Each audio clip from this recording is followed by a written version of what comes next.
Good morning, everyone. We'll call the meeting to order. We respectfully acknowledge that the Township of Algonquin Highlands is located on Treaty 20 Mishi-Saugeag territory and in the traditional territory of the Mishi-Saugeag and Chippewa Nations, collectively known as the Williams Treaties First Nations. We also acknowledge a historical shared presence of other Indigenous nations throughout the area. We recognize these original inhabitants as the stewards of its lands and waters since time immemorial. Could I have a mover and a seconder to adopt the agenda, please? Councillor Shortreed and Barry.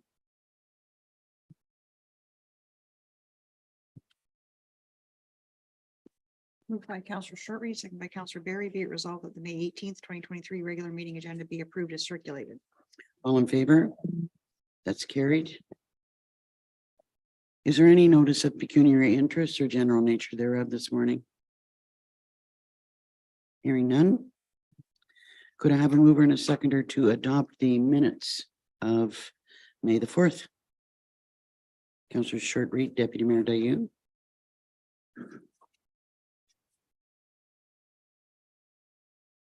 Moved by Councillor Shortreed, second by Deputy Mayor Dayu. Be it resolved that the May 4th, 2023 regular and public meeting minutes be approved as circulated.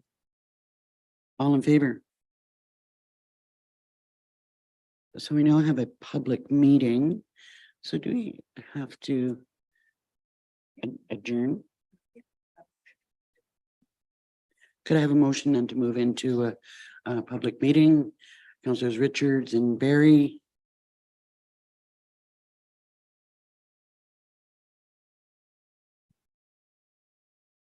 Moved by Councillor Richards, second by Councillor Barry. Be it resolved, Council adjourns its regular meeting at 9:01 a.m. in order to proceed into a public meeting for zoning bylaw amendment application AHZBA 323, part of lot 16, concession 11, geographic township of Sherburne, Johnson and Richardson.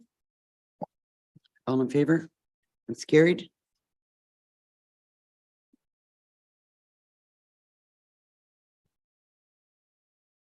Good morning, Mr. O'Callaghan. Good morning, Mayor and Council.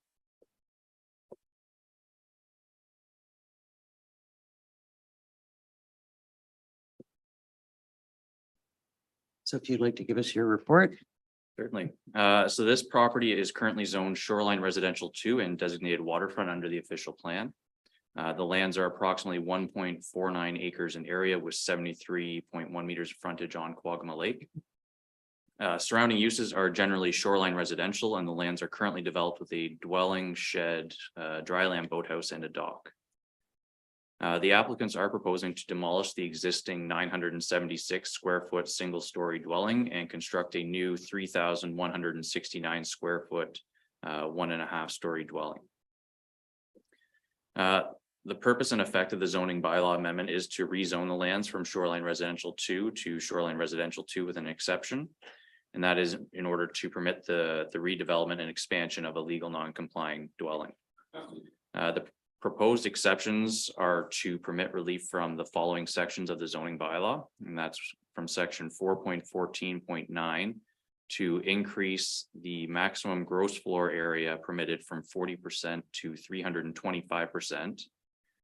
And again, from the same section 4.14.94 to increase the maximum height permitted from 40% of the existing to 73%. And finally, from section 4.2.8 to reduce the minimum setback from the high water mark from 30 meters to 17 meters to permit the construction of an 824 square foot attached garage. The proposed dwelling and attached garage will be constructed in the same general footprint of the existing dwelling and will be no closer to the high water mark than the existing dwelling.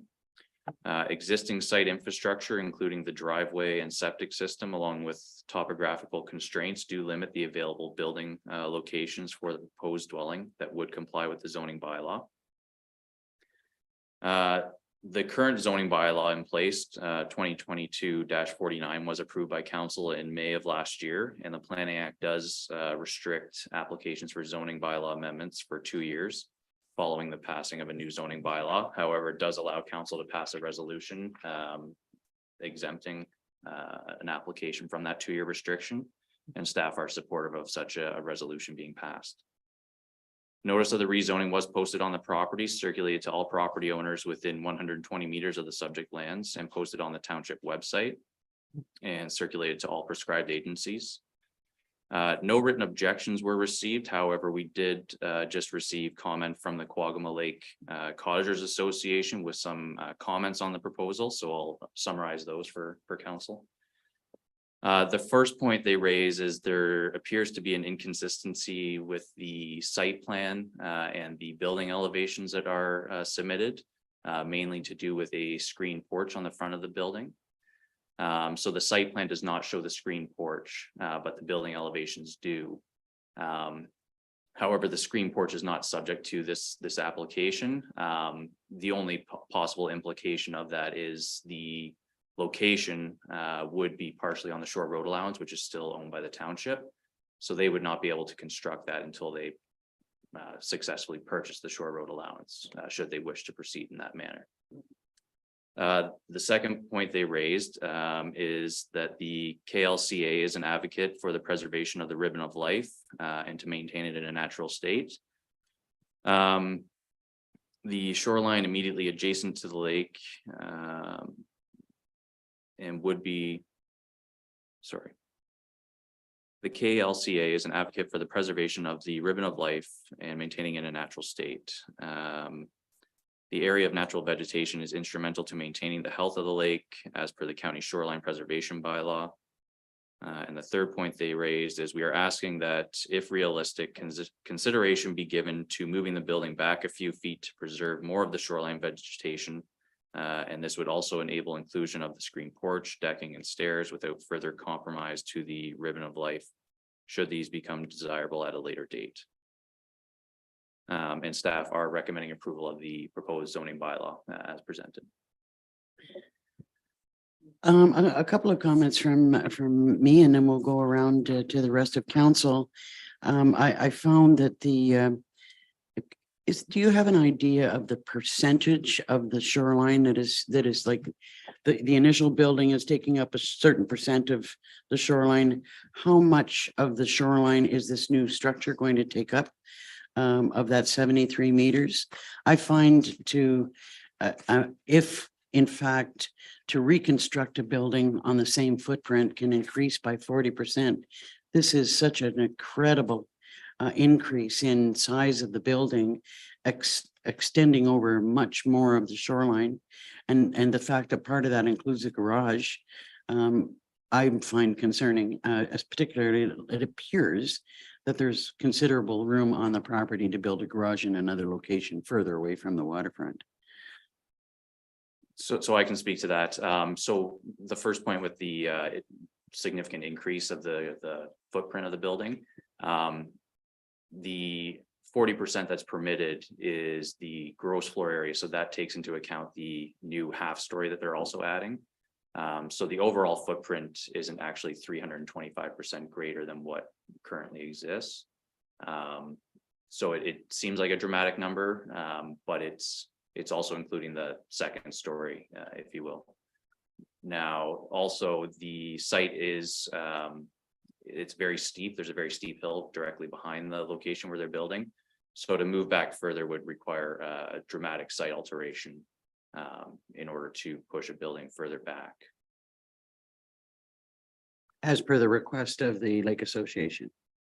Correct. Yeah. So there's a driveway directly behind the dwelling, and then there's a significant hill that runs all the way to the back of the property. Questions from council? Deputy Mayor Dayu, and then Councillor Barry. Thanks, Sean. So to confirm, when you write in your report, a lesser setback may be permitted if the redevelopment of the property and the imposition of the new setback would result in a more negative impact on the property than allowing reconstruction at the existing setback. You're referring to precisely that. And presumably that's an environmental concern, that it would basically mean additional destruction of the natural environment fairly close to the shoreline to do that, right? Yes, that is correct. Okay, so that I think for me is an important consideration. And I have one further question, Go if I may. Is there scope for council to request or require that should this application proceed and should the building proceed, that that the proponents do a concerted renaturalization of the shoreline, so that they are, if there is going to be impact a bit further back from within the ribbon of life, at least right at the shorefront, there is more support. Is that something that we would be able to request or require? Unfortunately, with the removal of the township's ability to request site plan control on properties where it's only a single dwelling, I think our hands are unfortunately tied in that respect. But I'm sure the owners can hear your request. Councillor Barry, About the septic that's existing, will that be sufficient or will there be a new septic needed for the size increase? I suspect a new septic will be required, but that will need to be reviewed at the building permit stage, but it'll have to comply with the Ontario Building Code and our municipal zoning bylaw as far as setbacks. go ahead, Councillor Barry. If a new, if a new system is needed to support the increase in size, will there be enough space on the property for that to happen? Based on the site plan, there appears to be sufficient space to accommodate a septic system on the property, but there is a provision in our bylaw that does allow for a tertiary system, more high efficiency system, to be located with a lesser than the 30-meter setback requirement. So that is an option as well if they can't meet the 30-meter setback with a traditional system. Any other questions for Sean? Deputy Mayor Dayu. Sean, the elevated deck that I see in the elevations component of your report, is that is part of the footprint, is it not? Or so the elevated deck, does it conform to the existing setback or the existing footprint, pardon me, or is that in addition and closer to the waterfront than the current footprint? Sorry, I just have to look at the site plan, but an open deck is permitted to encroach closer than the required setback for the building itself. So this zoning amendment is strictly to do with the exterior wall of the dwelling. Okay, okay, but there would be structure, according to this, there would be a structure included that would go even closer to the waterfront, but it doesn't fall within the planning. Okay. With respect to the question about the open deck, would there be, and I know that this is traditionally not specific to this application, but traditionally there have been concerns about decks and them not needing building permits, and it's not part of the application. But then it comes back to us to the Committee of Adjustment and they want to build a room where the deck is. Is there any way that in our zoning bylaw that we can require permitting, that we can change that process about building a deck? So a building permit is required for the deck, but it doesn't require a minor variance from the zoning bylaw. If it's constructed, I believe it's allowed to project no more than 20 feet from the front face of the building, and it has to be at least 40 feet from the high water mark. So as long as they can meet those parameters, then a building permit would be required, but no additional planning approval would be required. And there's no way that that could change. I just see that it's a repetitive problem that we have. So council could review the zoning bylaw and change that section should they wish to. So maybe that's just something for us to note that we might want to think about in the future. I understand that the Johnsons are here, and I just wanted to inquire whether they wish to add anything to their application, make comments, or if council have any questions for them.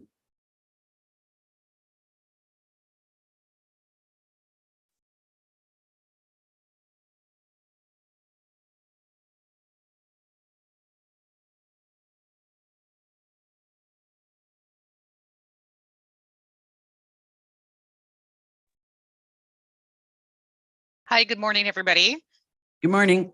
Hi, thank you for hearing our application, and I don't believe we have any questions, and that it covers it. Sean's done a great job this morning. Thank you.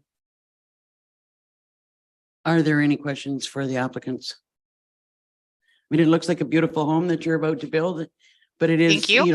our concern is always, that kind of structure going so close to the waterfront. And I think you've heard some concerns about that. And maybe once your construction is complete, you might consider, some shoreline restoration or planting to just help to protect the ribbon of life. Absolutely. And our current plans aren't, we have no plans to alter the shoreline at all. But absolutely, we would be willing to do anything to keep a healthy shoreline. And we love the area and are looking forward to being there more often. Any other questions? Councillor Barry? I can't find it in the notes somewhere, but I did read somewhere along here that there was a possibility of a peer review. Is there any plans for that? Are you aware of? We did not require any environmental impact studies or site evaluation reports, so there's nothing to be peer reviewed. Okay. So if there are no further questions, we would have a motion to adjourn the public meeting and then do the approval in the bylaw section, right? Okay. So could I have a mover and a seconder to move out of the public meeting? Councillors Richards and Shortreed.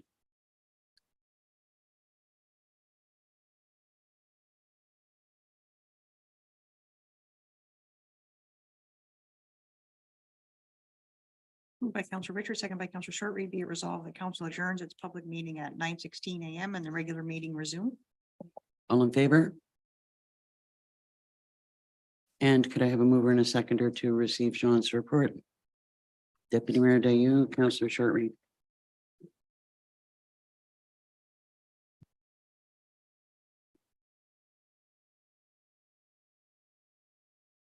Moved by Deputy Mayor Dayu, second by Councillor Shortreed, be it resolved council receives report PL 3223 regarding the zoning of lands located at part of lot 16, concession 11, geographic township of Sherburne, Johnson and Richardson. Submitted by Sean O'Callahan dated May 18th, 2023.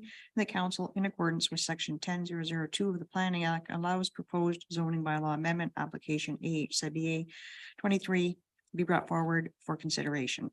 And that council directs a bylaw be tabled for consideration during its regular meeting. All in favor? That's carried. Thank you both so much for attending the meeting and being prepared to answer questions. It sounds like your application will be approved. Good luck with your development. Thank you very much. So we have no delegations this morning, so we'll move into Public Works. Thank you, Sean.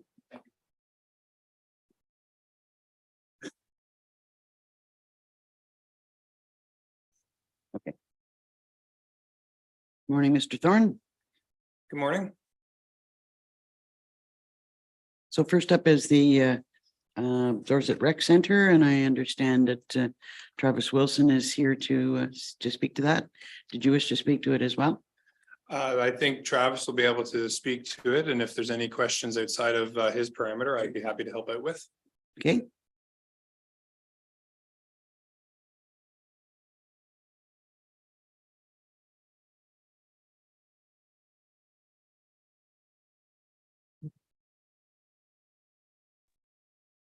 Good morning, Mayor Danielson and Council.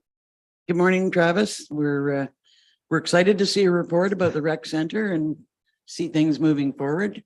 So if you'd like to go over your report for us. Great, thank you. As Council's aware, Engage has assisted the township in creating a formal RFP for the modified design build for the Dorset Rec Center. This RFP was sent out to 5 respondents from their response to the November expression of interest. And as part of that process, we had a mandatory site meeting again, where we did have 4 proponents attend the meeting. The RFP closed in late April, and unfortunately, we don't only receive 1 response to that. I've managed to connect with some of the proponents, but from the conversations that I've had, they did not provide a response simply due to committed projects that they already have. And some were just not equipped or comfortable to complete the project via design build. And although we only received 1, the 1 proposal we received from Gano Group, the Gano Building Group, is a very thorough proposal, and they've completed very similar projects in the area, basically from the Muskoka to the Barrie type area.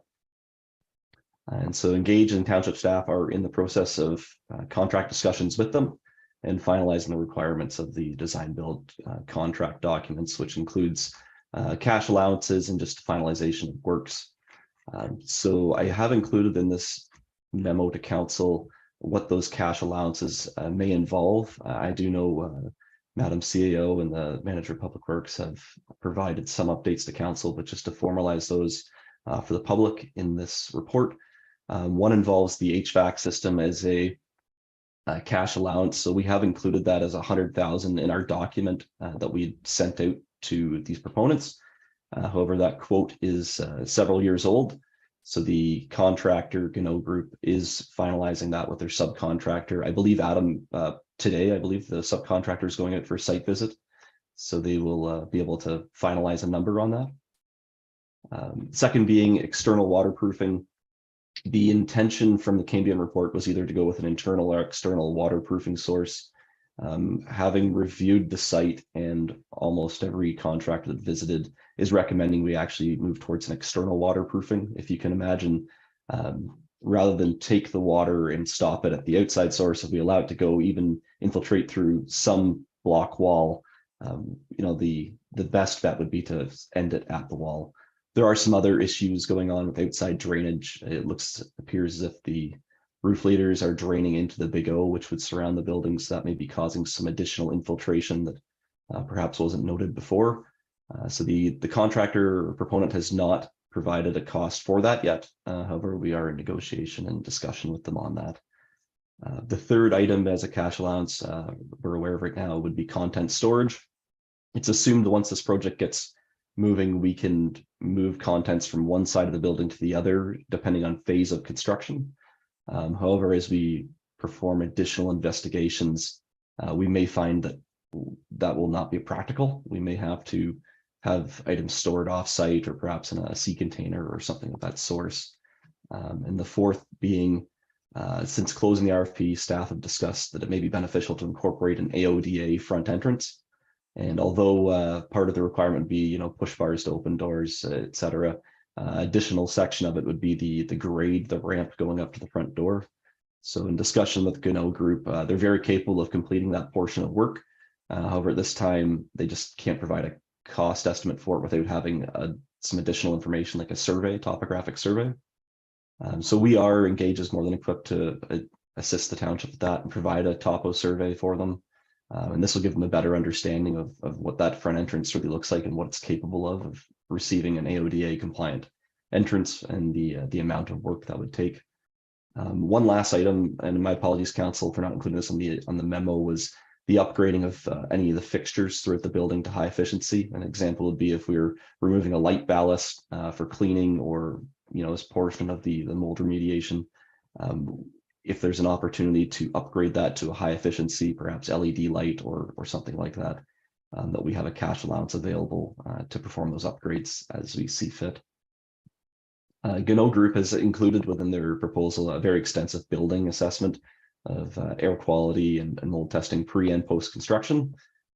So while their initial submission we received is within budget and estimates the project to be completed by December, until we really complete that initial assessment to get the full understanding of the extent of work. Those numbers really cannot be committed to at this time. However, we will bring that back to council with the contract documents finalized for execution and as a full update. I think that summarizes my report, Mayor Danielson, but happy to take any questions. We're all really pleased to see that it came in within budget. I think we were all sort of prepared for a nasty shock, given how the price of things have increased so dramatically over since COVID. So it's, I think that we're not quite as, I personally am not quite as concerned about, having an additional cost associated with it to cover some of the items that you're talking about. It makes sense that we do that. I just wonder if you can give us an idea when the contract will get final award and when construction might start. The initial intent of the project was to start in June. I don't see that happening yet. But within the next 2 weeks, probably we'll formalize our discussions with the contractor in terms of cash allowances and how that will roll out. So whether and I have included the report, perhaps it may require a special meeting of council, or bring something back to the next regular meeting of council. Unfortunately, the discussions through cash allowances and the CCDC design build document are fairly complex to put together, just to ensure that it's fair for both parties, not just the contractor, but for the township as well. So although I know I'm beating around the bush a little bit with it, but we will get it as soon as we can. Well, I think you know that this is about as high priority in council's mind as anything could possibly be, and the sooner that we can get this underway, the better. And I'm sure that we're all more than prepared to have a special meeting to see this move forward. Especially given that our schedule of meetings changes in the summertime. So I think we're more than prepared to move ahead. Anything you want to add to that before we go to questions? Adam? Sorry. No, it was really good. The meeting that we were supposed to have today with the HVAC was pushed till next week, just due to the council meeting today and other things that have come up. So it will be pushed to next week to get that updated, and hopefully it's where we need it to be. Questions, Councillor Barry, Deputy Mayor Dayu. Just in regards to the accessibility part of the project, is there an opportunity for a grant or anything that could be part of that? Like, I don't want to tie up the project any longer, but I just wonder if we are going to have some sort of accessibility entranceway, if there's possible funding to help. I think our CAO wants to answer that. Normally, accessibility funding, you make application and they get the funding for the completion the following year. So, and I believe we've missed any kind of window for accessibility funding. This actually came up in the discussion that we had last week. And it's a prime opportunity, depending obviously what it would cost, already having a contractor there. But we'll bring that obviously back to council. Deputy Mayor Dayu. Thanks, Travis. And same theme as Councillor Barry regarding AODA and accessibility. The front entrance, does that, the potential changes to the front entrance, are you referring mainly to the slope on the way up, or the slope plus the first door, or the slope, the first door and the second door, which then sort of leads to the question, is everything else inside the building as it currently stands AODA compliant, or, you know, are there things that have to be done there so that if you get your wheelchair through to the front entrance, you can actually make your way all the way through the building? So the intent of, thank you through the chair, the intent of that would be to ensure you can have an accessible entrance, you know, the slope, as you've mentioned, the path going up to the door, go through the first door and go through the second door. In terms of the remainder of the building being AOD compliant, I don't have any information on that. It has not been included within this proposal. But in terms of the scope that staff are recommending was that front entrance, the front two doors, plus the path leading up to it. Other questions about the information that's been provided? Okay, thank you so much, Travis. Could we have a mover and a seconder to receive Mr. Wilson's report? Deputy Mayor Dayu, Councillor Richards. Thank you, Council. Have a great day. Thank you. Moved by Deputy Mayor Dayu, second by Councillor Richards, be it resolved that council receives an update from Travis Wilson, Engage Engineering, regarding the Dorset Recreation Center Rehabilitation Project. All in favor? That's carried. Next is your monthly activity report. Thank you. Just a couple of points I wanted to make note of was the retirement of two staff members. We had a supervisor from the Dorset area and a operator from the south area. And just wanted to say thank you for your attendance at that retirement get together. I know that they really appreciated it, and so did all the other staff. So thank you, council, for that. Since then, we have replaced both positions. We had a new operator start this week, and we have a new supervisor starting next week. So it's going to be great to get them both in and get back up to full staff regimen again and move forward. Another part I wanted to note in here was that we have started the layout of the St. Stephen Cemetery, which will be coming back next month with the layout for council's approval. Laying the site out with stakes and with the maintenance staff has really showed what the site could look like, and it's really promising. So look forward to that. The county has been helping us out with that as well. So they were able to come out and map it out for us and then overlay it on our GIS mapping. So that'll help the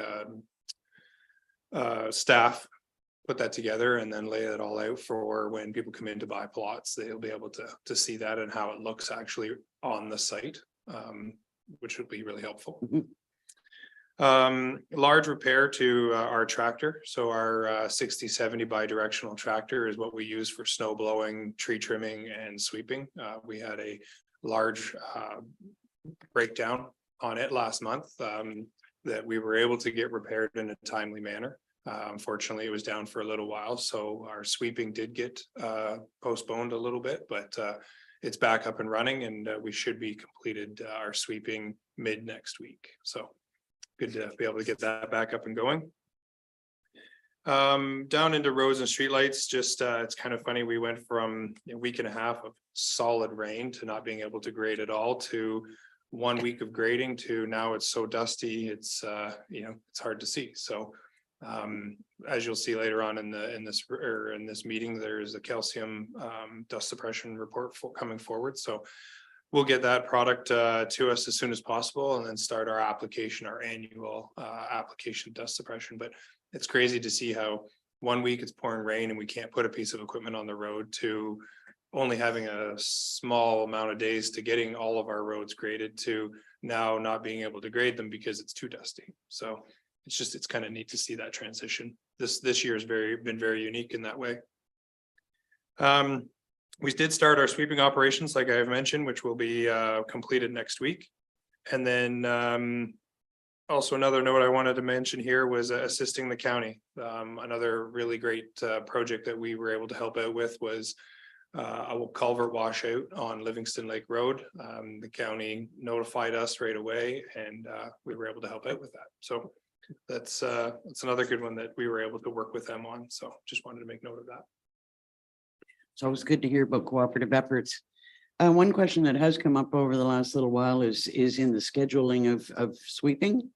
Do you coordinate, or do we just all as individual municipalities just go ahead with our schedule, or do you look at each other's schedules? For instance, the county, I'm talking specifically between Little Hawk Lake Road and Big Hawk Lake Road. Is there any coordination there about when the sweeping is done, that they would both be done at the same time? No, we don't coordinate on that. We do discuss it, but we don't coordinate on trying to sweep together. Typically in past practice, the county, wherever they start their sweeping, usually end up about 3 weeks behind us on that section. Not that they're behind us, just that they're behind in that section. So, and for us, it typically depends too on our sweeping. If we were able to put 2 machines typically back to back to sweep our roads, but unfortunately due to our breakdown, most of Dorset and Oxtongue was swept with 1 machine.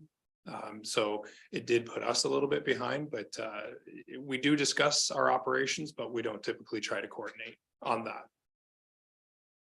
Any questions on the monthly activity report?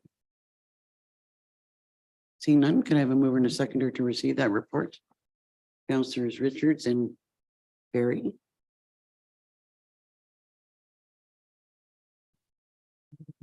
Moved by Councillor Richards, second by Councillor Barry. Be it resolved, Council receives report PW 1023 regarding monthly activities submitted by Adam Thorne dated May 18th, 2023. All in favor? That's carried. Next is your calcium tender results. Yes, through you, Mayor. So this was a joint project with the county and the other municipalities. Another one that's it's a great opportunity to work together with them. As you can see here, we did receive 2 bids. for this year and for next year, it would be under budget. The following year, the third year, we would have to increase our budget, which we can do through our budgeting process. But it was good to see that we were under budget and they were able to meet our timeframes. So this is just for approval. Any questions? Could I have a mover and a seconder then to receive proof? Councilors Barry and Shortreed.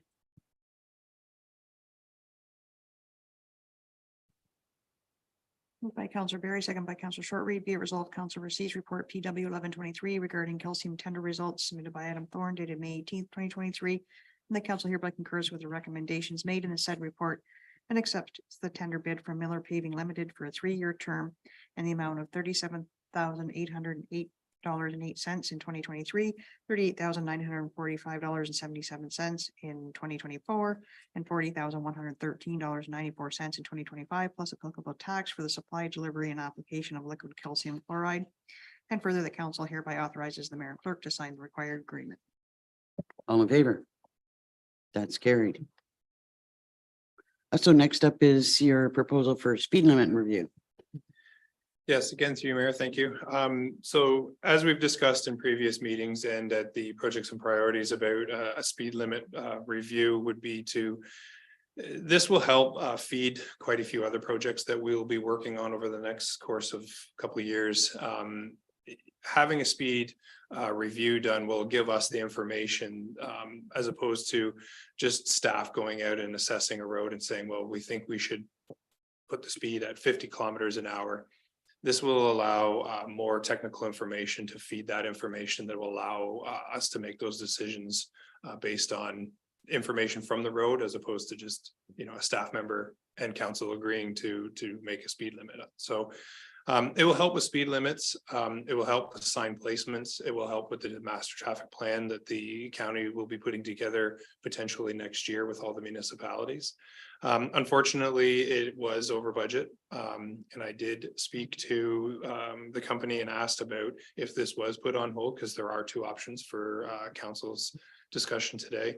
That if it was put on hold, that they wouldn't be able to hold the current price, but they would expect that there wouldn't be a large increase for us for next year. So, I mean, either or works for us. If it doesn't work for this year and we can get it set up for next year, then they'll start it as soon as budget would be approved and we would go with the same company with the same scope of work. One thing that council may not be aware of is that county council had originally planned for a master transportation plan for the entire county, and that's something that got put on hold when we were doing our budgeting process. So I asked Adam if, is it key that we go ahead with this project this year, or can it be put on hold? So that's a question for council to consider, or any questions or comments that you might have. Deputy Mayor Dayu. Adam, would this be for all of the roads under the township's jurisdiction? That's correct.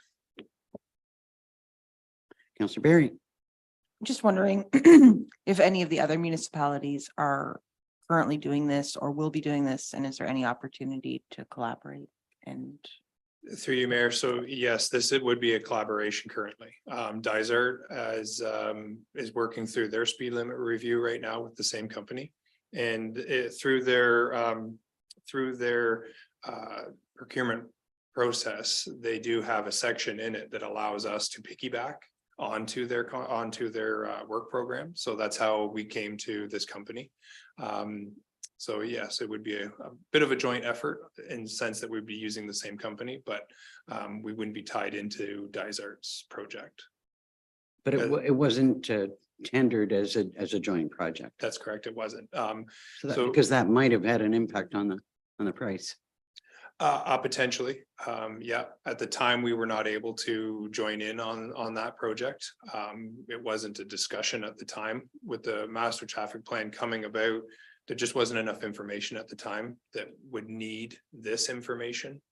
So it wasn't pushed forward. Councillor Richards. Are there any other companies that provide this service?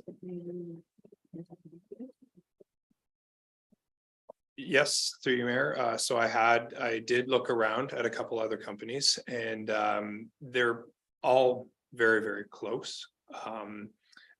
The benefit to this company was that they were already going to be in the area. So we would see savings from this company based on this price here because they are in the area working for another municipality. But the benefit to the piggyback clause is we can get onto a program that's already in place without a lot of staff time rebuilding a contract or a RFP or an RFT to go out.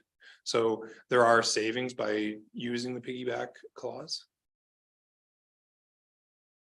So, Councillor Shortreed and Deputy Mayor Dayu. Will it be more beneficial for you to have it done this year to next year? Through you, Mayor, it's 50-50. Sorry to be on the fence on this, but it really is a 50-50. The information that they'll gather this year will help further on down the road. But if we do it next year, it will help just as much. So it's one of those. Deputy Mayor Dayu. I can think of at least 3 roads in our township where I think this work is really, really badly required. And so I would be in favor of doing it as early as is feasible, given staff time and everything else. And I have no difficulty with the increase in price. Councillor Barry. Just wondering what the treasurer recommends if she has put any input That's- into that. I'm not sure that that's actually relevant. No? No, I mean, it's based on the recommendations that Adam's making about his operations and I mean, it's been tendered and the price is what it is. And I can't see that it would make any difference. Comment from the CEO. Yeah, if I may, that's the reason that there is 2 options in there is because it is over budget. So this year, if we do the project, it'll come out of the balance will come out of reserves. Next year, if we do it, then we put what we budgeted this year into reserves and we budget for it again next year. So it's either taking it out of reserves this year or budgeting more next year for it.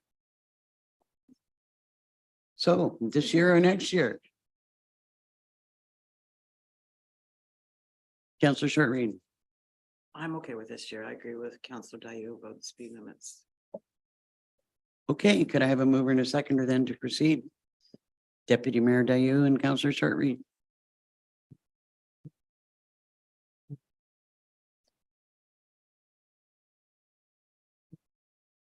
Moved by Deputy Mayor Dayu, second by Councillor Shortreed, be it resolved, council receives report PW 1223 regarding the speed limit review submitted by Adam Thorne dated May 18th, 2023, and that council hereby selects option 1 and authorizes to be completed by Paradigm Transportation Solutions Limited in the 2023 budget year. And further, council authorizes the mayor and clerk to execute an agreement with the final form and content being to the satisfaction of the public works manager and CAO.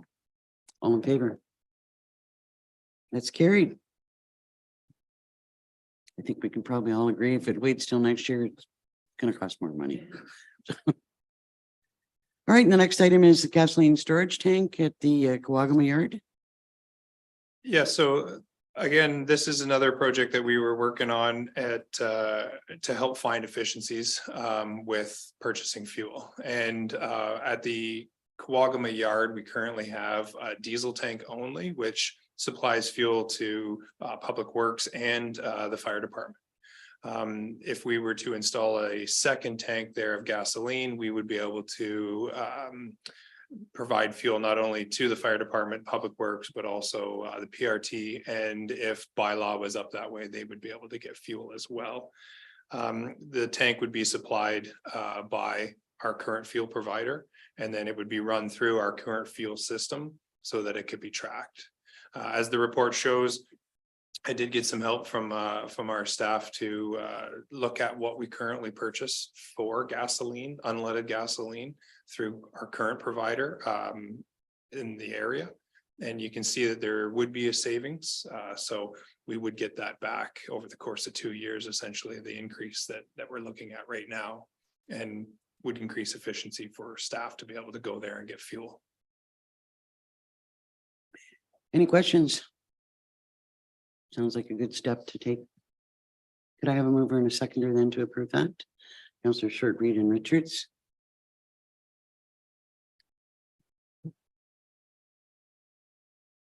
Moved by Counselor Sharpie, second by Counselor Richards, be it resolved, council receives report PW 1323 regarding the gasoline storage tank, Guatemala Yard, submitted by Adam Thorne, dated May 18th, 2023. And council hereby concurs with the recommendation made in said report to go forward with the project with an upset limit of $10,400 plus applicable tax. And that council authorize the increased cost of $5,316.25 plus applicable tax to come from the Public Works Equipment Reserves. And further, the council hereby authorizes the CAO to sign the required agreements. All in favor? That's carried. Well, you have attended the Ontario Good Roads Conference. How did that go? I did, and thank you very much for allowing me to attend that. It was great. Honestly, I've always enjoyed going to the conference. There is so much information that, 3 days is almost not enough, but since COVID, it's definitely picking back up again. Pre-COVID, it was hard to pick which conversation you wanted to go to or which topic you wanted to, because there were so many. And then after COVID, it was starting to get better. From the COVID meeting. This year was definitely a lot better than last because there was more speakers, more to talk about, but it was great. It's always good to see the suppliers and then to go to the technical speeches. This year, Doug Ford actually showed up to the conference and spoke, which was kind of neat to see. So that was really great. His topic was about building more roads. I'm sure we've all heard of their plan to build more roads in the GTA and get people home quicker. So it was neat to see that and hear that conversation. And then to have another speaker, not only an hour later, come up and talk about how moving vehicles is not the way to do it. It's moving people. So they talked a lot about building our roads that moved people as opposed to vehicles. So if we can put more people in vehicles and have less vehicles on the road, we would move more people essentially. So it was, and this was a gentleman from Australia that flew over to do this talk. And it was really, really great to see the different thought processes. So between those ones and a couple climate change discussions that I went to see, the EV vehicles, the great discussion across the province on the EV vehicles is kind of great to see that we're in line with the topics of what we're looking at to the future and what we're trying to plan and things like that. So that was really great. Such a small community of Algonquin Highlands fits in with the thought processes of some of the larger ones is really, really awesome to see. So it was a great time and I really appreciate it. And thank you for allowing me to attend that. Adam, I wonder if there was much discussion or any workshops on salt on the roads and options to salt. I know that's been an ongoing item of study that Good Roads has been doing. I just wondered if there's anything that you picked up on there. Yeah, through you, Mayor. This year there wasn't a lot of discussion on winter maintenance. There was winter maintenance, but it was pretty standard. Winter maintenance. No real discussion that pinpoints the lessening of salt usage. Prior to COVID, I guess in 2020, when I went there was a big discussion on salt usage and the reduction of it, because they were showing locations of snow dumps when they create a new snow dump and the assessments they do of the property versus 10 years later and what the salt content in the road or in the area looks like. So there's lots of information out there regarding that. Also with what's coming up is material. So when material is taken from a roadway, like ditching, shouldering, common practices within municipalities and sweeping, even when that material is taken somewhere and stored for fill or landfill cover or anything like that, they do show a bit of impact of the salt coming off the road and then where it goes to. So it was really informative to see that as well, and to see that we already have a practice in place that monitors the material that we take. So again, it goes back to that we're just a small community, but we're doing big things to line up with larger communities.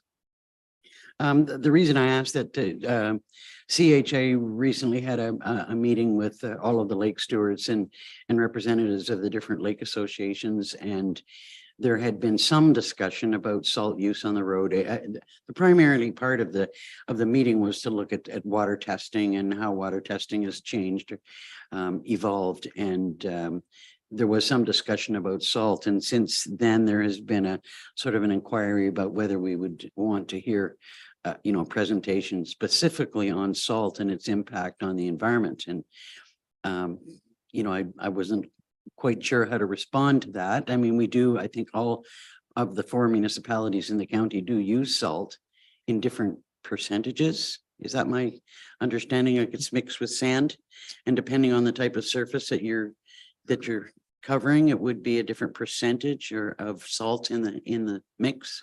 Yes, through you, Mayor. So typically what we do in Algonquin Highlands is what's called pickle our salt. So when we put our salt up in storage, when we put our sand up in storage, we mix it with salts at 3%.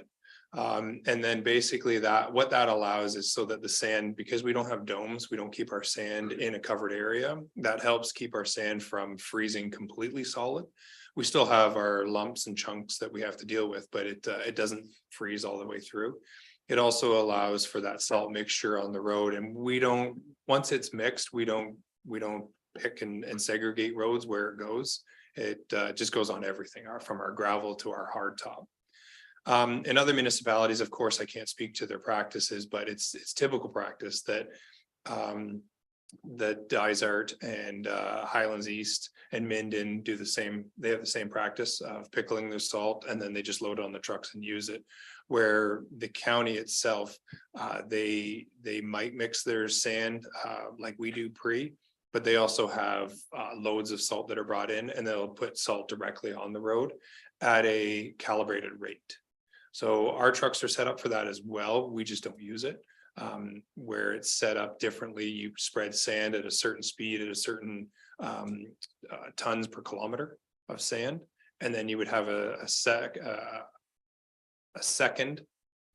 setting that would allow you to spread salt because it's at a different setting than you would sand. So it really depends on what they're trying to achieve. Most county roads are kept at a higher level of classification than ours are, just due to traffic and other factors. So that's why the highways and the county roads are always bare or close to being bare, and ours are all snow packed and snow covered or in that line. Typically, like this year, we really found that getting on the roads a lot quicker, plowing them really helped scrape the roads off. We had no buildup to really speak of for this year, so we had less salt usage. Sometimes in the late winter, we'll get a load or two from the county to spread over county roads, and then we'll purchase a load to spread over ours. It helps break down the road quicker so that we don't have as much buildup in the spring. This year, we didn't have to do that. Just with the way we were plowing, the way the winter was, it actually worked out that we were able to keep our roads really, really bare. I would just say for council to stay tuned. After we get our new garage built, we'll probably get a request for a sand dome. Glad you bring that up. Just a little hint for future budgeting. Councillor Richards. I was wondering what your thoughts are on permeable paving. At that CAT meeting, I was hearing that it would help reduce having the sand or salt, particularly along roads that are on shore. That might help. I noticed, and I thank you for sweeping the road. The plume of sand was enormous, and I think I ended up covered in it. So we're always looking at different road technology, what can change, and it essentially comes down to the cost of it. It really does come down to the cost of the material. What we use right now is our surface treatment is what we call tar and chip. So it's a layer of tar, then a layer of stone, layer of tar, layer of stone, and then we put another layer of essentially tar for ease of information, and then we top it with sand, and that helps bind everything together.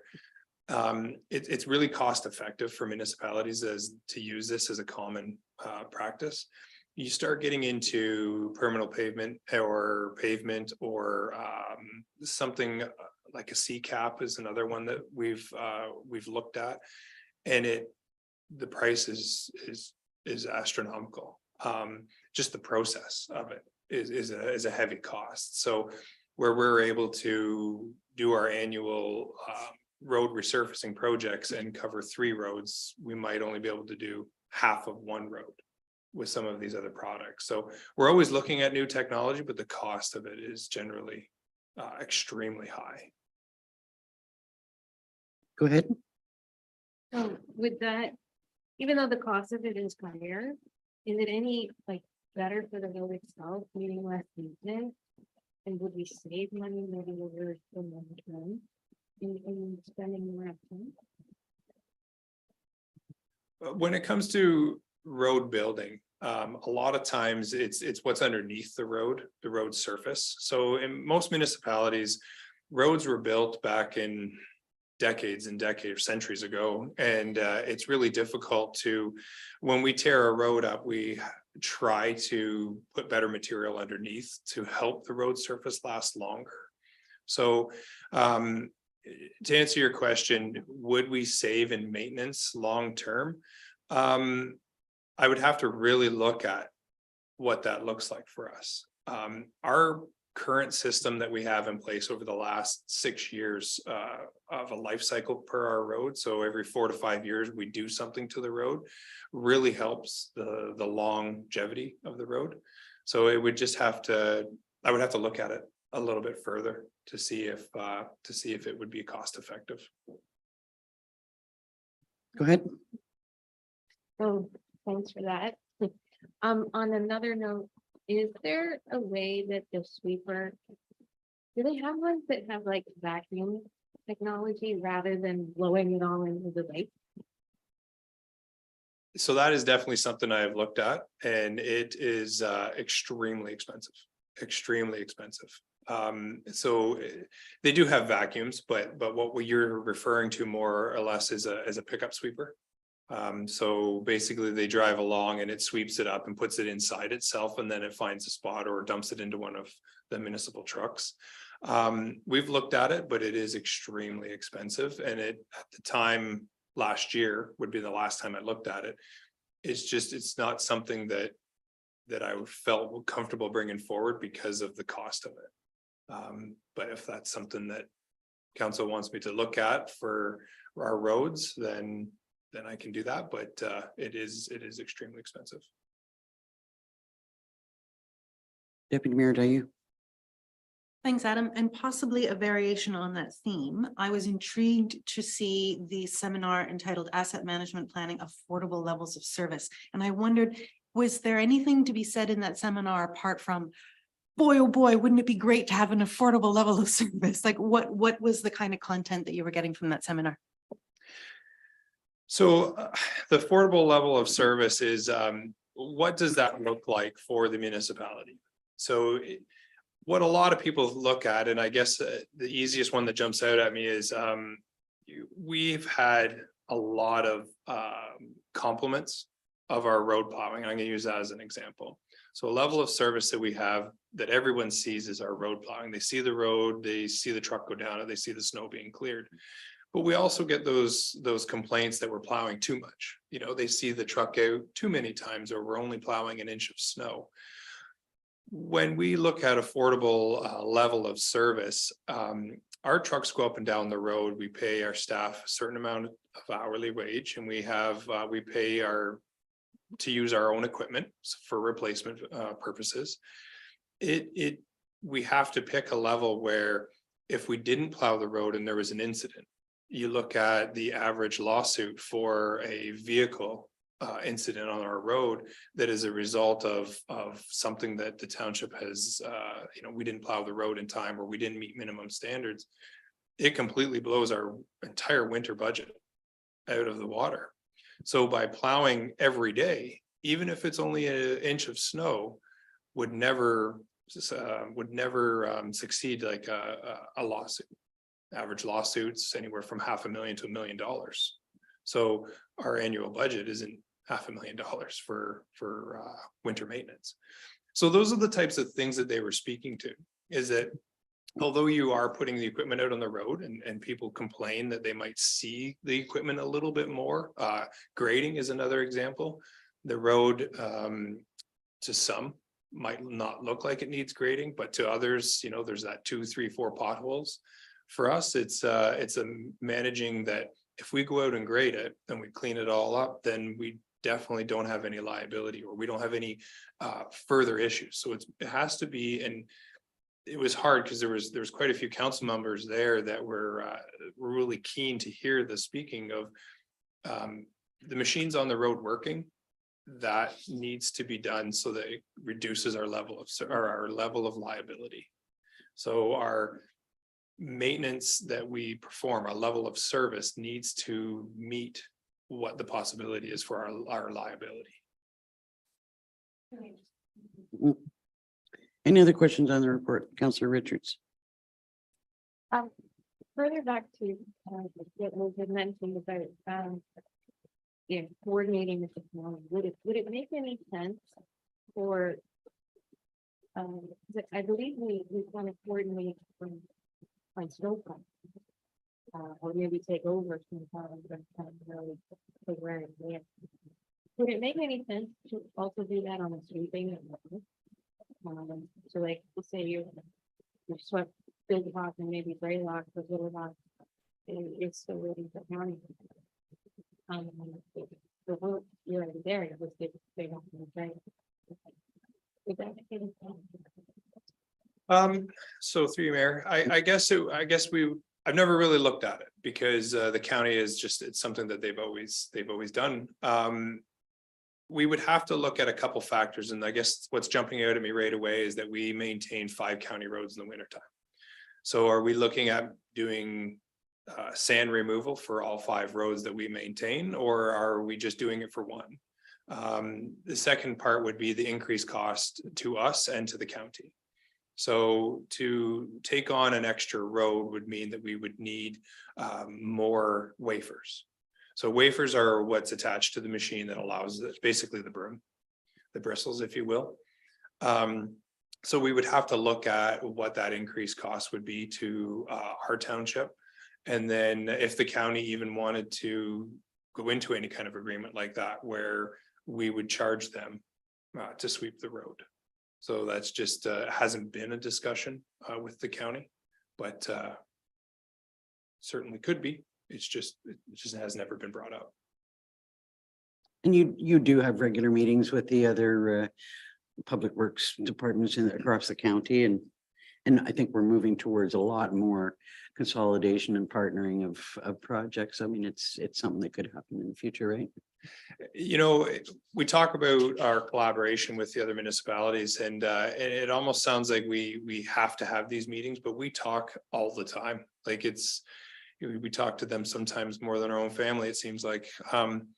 But we discuss these kind of things all the time. Not so much this, but just in general. We always have plans, or something's come up, or they're great resources to see what someone else is doing. So I can talk with the county and see what their thoughts are on it. Whether or not they want to share their sweeper to do some pickup sweeping, or whether we sweep their road. So. And how that impacts both schedules. Yeah. Okay, could I have a mover and a seconder to receive the, we've kind of gone beyond the Good Roads report. Deputy Mayor Dayu and Councillor Richards.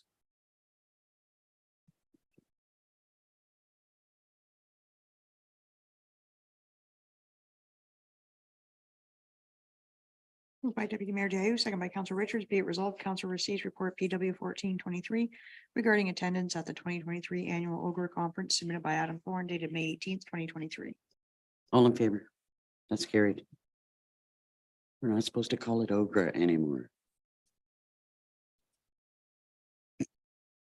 According to OGRA. Okay, next up is the proposal for airport design plan. Yes, through you, Mayor. So we have discussed this one as well in previous council meetings.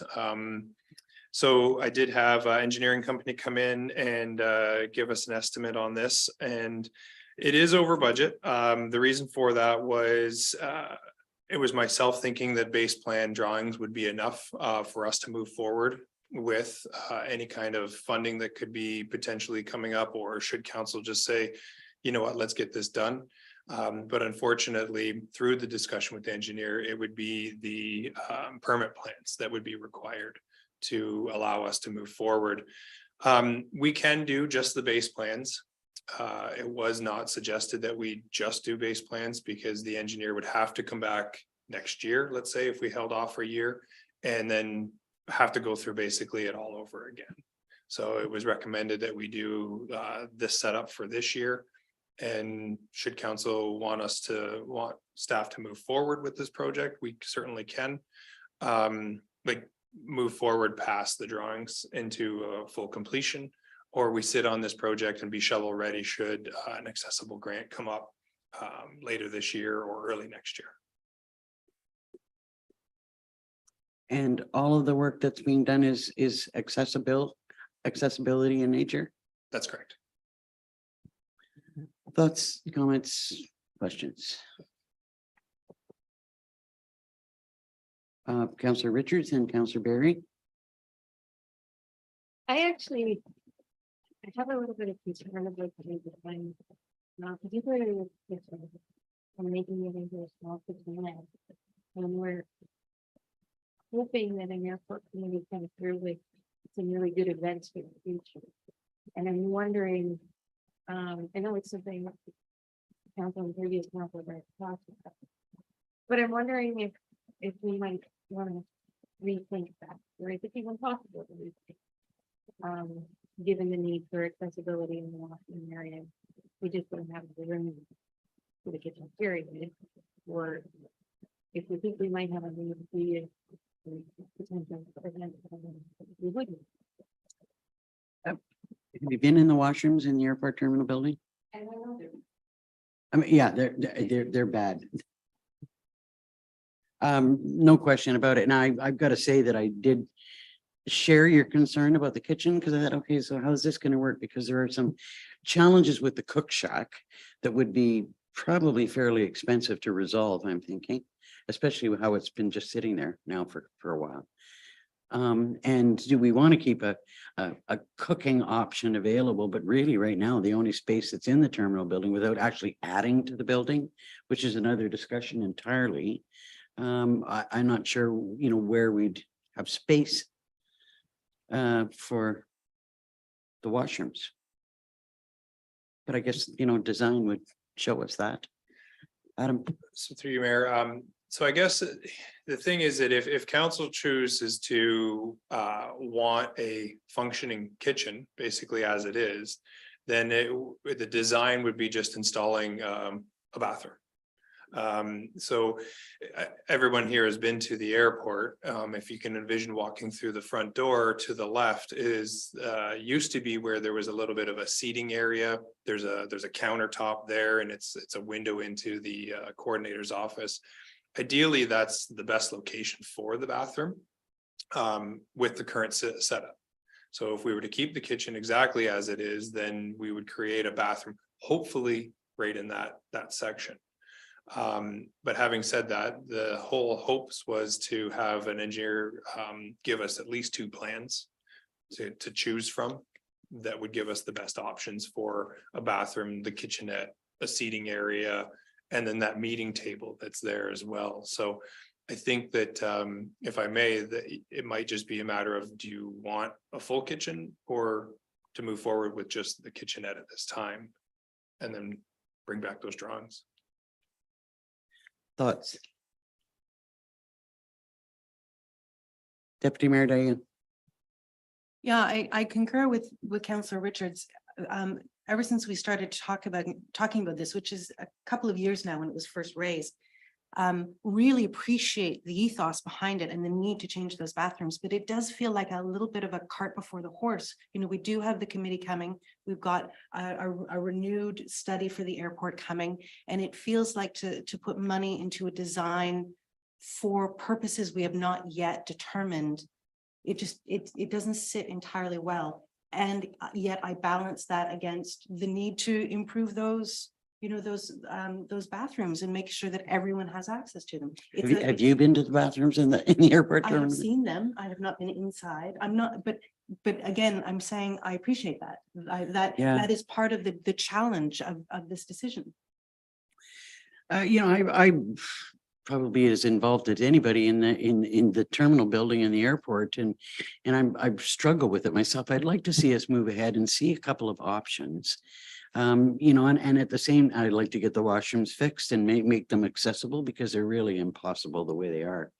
I also like to see a kitchen space, because I don't know that the cook shack is going to be viable for any length of time. So yeah, I don't know, maybe at some point in time, we would have to look at an addition to the terminal building if we wanted to expand into, you know, little like more. I think there are ways, even if we proceeded with getting events going there, that we can offer food options without having a full-size kitchen. Angie. Sorry, Madam CEO. Hearing what council's saying, I'm hoping that council will give approval to move ahead with a couple of options in a design. We hear what you're saying, and so we'll convey that to the engineer. And you know, there's lots of ways to reconfigure that space. So if council desires you know, a bigger kitchen than a kitchenette, but maybe not as big as what's there, let us look at that and bring something back. Councillor Barry. Will one of the drawings or designs possibly be to have the washrooms upstairs Oh, yeah. entirely? Yeah. Okay, that's my preference. And, you know, and we have to consider as well the value of, we've talked for a long time about the terminal building being a bit of a hub. We want to see it used more. And I wouldn't want to see that sort of greeting area space that there is for sitting to disappear completely. I know that there's a meeting table there, but there's something about the way the terminal building works, having a little bit of a seating area and sort of welcoming space. So, you know, I'd look forward to seeing whatever options they come up with for now. Councillor Barry. This is just a comment or observation in regards to sort of all of the applications. So there are the RFPs in regards to the engineering fees. That we have 3 things on the agenda today. And each one of them is saying to give a presentation to council is, you know, $2,500, but it's the same engineer firm doing all of the 3 projects. I just wonder, is there an opportunity for savings by using the same engineer in all? Because to me, it looks very separate, but they're all working for us and with us. And I would suspect, and I could be wrong, that the fact that they're doing 3 projects for us will have an impact overall on the pricing that they give us. But they are 3 separate projects that have to be calculated that way and accounted for that way. And they would have to come do 3 different presentations or 3 different visits for each project. Although I hear what you're saying. I mean, I've asked engineering questions before. Any other questions or comments? Okay, so could I have a mover and a seconder then to move forward with the project? Look at some options. Councillor Shortreed and Richards.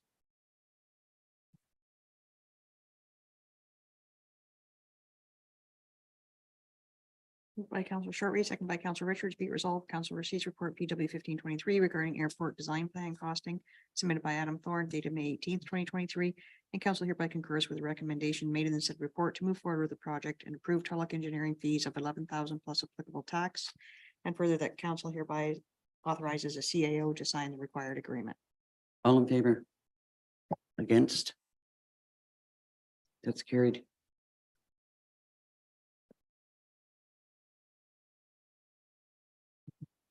Okay, next item is the renovation of the Public Works Garage on North Shore Road. Yes, thank you. Through your mayor, this is again, another project that we've been speaking about. This is the renovation of this will be the design plan for the renovation of the old Public Works garage.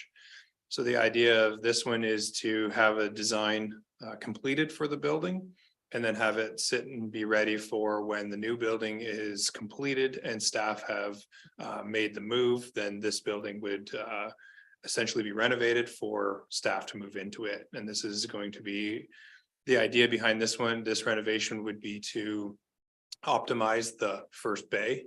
It's a 5-bay garage, sorry, it's a 4-bay garage. So it'd be to optimize the first bay, which will allow for 2 lunchrooms with office space, which will house our maintenance department and the portion of PRT.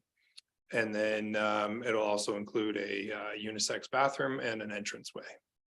That's the idea of the design plan for this. So once it's completed, it would come back to council for further discussion and approval.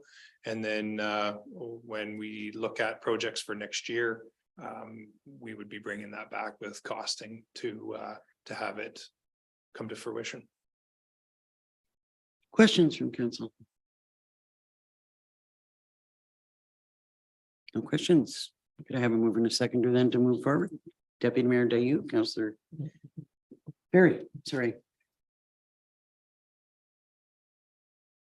Moved by Deputy Mayor Dayu, second by Councillor Barry. Be it resolved, council receives the memorandum of agreement with Telic Engineering Inc. for the renovation of the Public Works Garage on North Shore Road and directs a bylaw be brought forward to authorize the execution of the agreement. All in favor? That's carried. And finally, we got a lot of reports today. Yeah. Restoration in the Public Works Garage at Kawagama Lake. Yeah, so this is a project that we've been working on for a little while. We put some budget together last year for it and then found out that we were definitely under budget on this project. So it was held off to this year with an increased budget number. So again, Telic Engineering would be coming in to perform the tender process. They would be giving us their ideal information on what kind of products we should be using, and then executing the tender, and then the construction of the removal of the existing insulation in the ceiling and then replacing it. So currently right now there's it's a rolled insulation, which is a standard insulation they use for steel construction buildings. Unfortunately, it's just it's not enough, and it's creating condensation in the roof, which is causing leaks into the building. Currently, we have 3 leaks. I shouldn't say leaks. It's more just condensation running through the insulation. It's not a leak from the exterior of the building. So this would be the project to have them come and get started on it, and then we would come back with the results of the tender. Questions? Could I have a mover and a seconder then to move forward? Councillors Richards and Short Reed.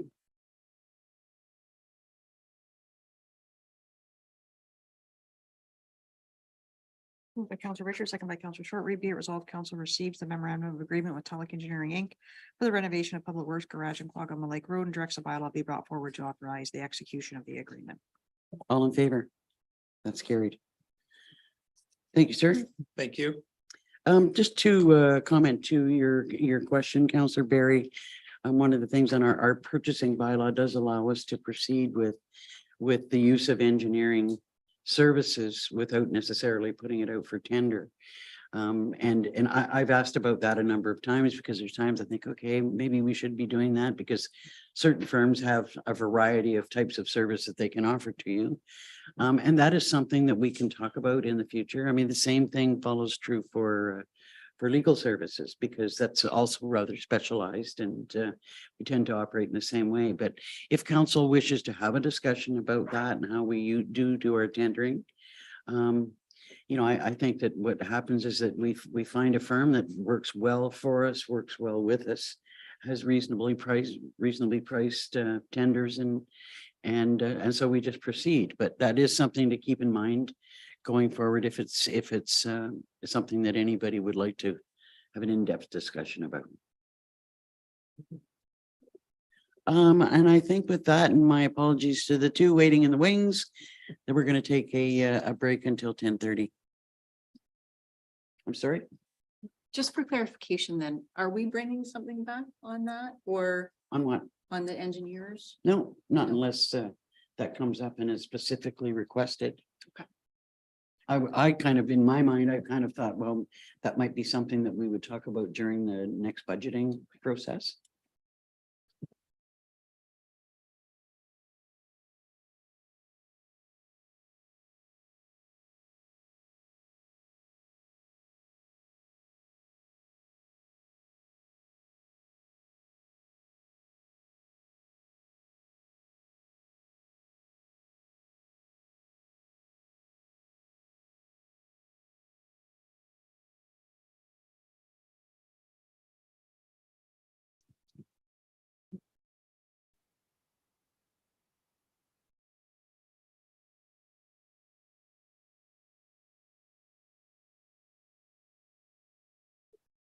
Welcome back to the meeting. And to Mr. Moore. And we now have building and bylaw business to discuss. And the first up is your monthly activity report. Good morning, Mayor and Council. Thank you. Again, just the regular monthly activities. We did see a large influx in permits in the last month. More indicative of last year's totals. So that ended up realizing around 30,000 in permit fees and construction value of just under 5 million for last month. So. Any questions on the activity report? Councillor Richards. I'm wondering how it's going with getting coverage for weekend, evening bylaw complaint. If we're going any further with that. I'm particularly concerned about not having the short-term rentals bylaw, but most of the complaints are about noise, which would be there regardless of the bylaw. So I'm just looking for an update on that. Yes, we don't have a report as such around that. We don't have, I don't think we've been successful in applicants for a part-time position either in that front. So we'll have to bring something back on that front. Madam CAO. No, Greg is absolutely correct. We haven't, and I believe that was in my report that I provided to council was we haven't been successful so far in bylaw or septic reinspection. No applications. Any other questions on the monthly activity report? Good to see that there's lots of activity going on. Could I have a mover and a seconder then to receive the report? Councillors Short Reed and Richards.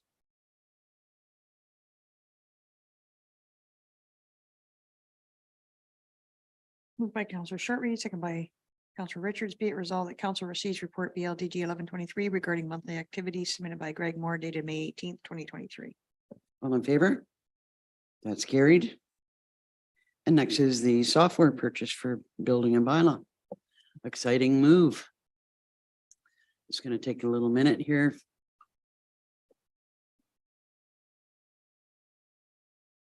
Moving over to our technical specialist.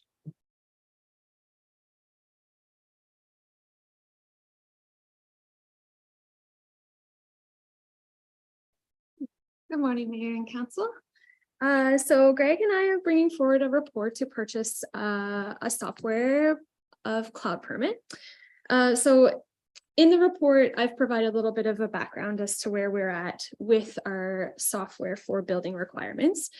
In 2022, a report was brought forward to purchase our Diamond software, which is our main software that supplies our financial software. And inclusive in that report, we also indicated that we'd like to purchase City Reporter. So of course, COVID-19 happened. And so we're ready to implement it. And we thought we better check to make sure it's going to still be the most efficient thing for our department. So we investigated it, and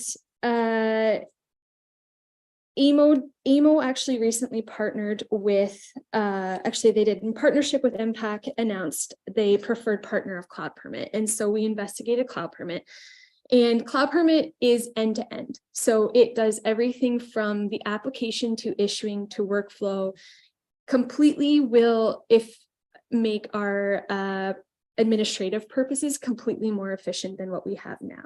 So our current database isn't task driven, and the building department is very task driven, specifically to issuing permits.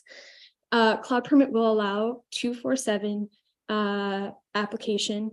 So anyone from anywhere doesn't have to be in here. And COVID-19 really helped highlight the importance of that, not only for our staff, but also for our community members.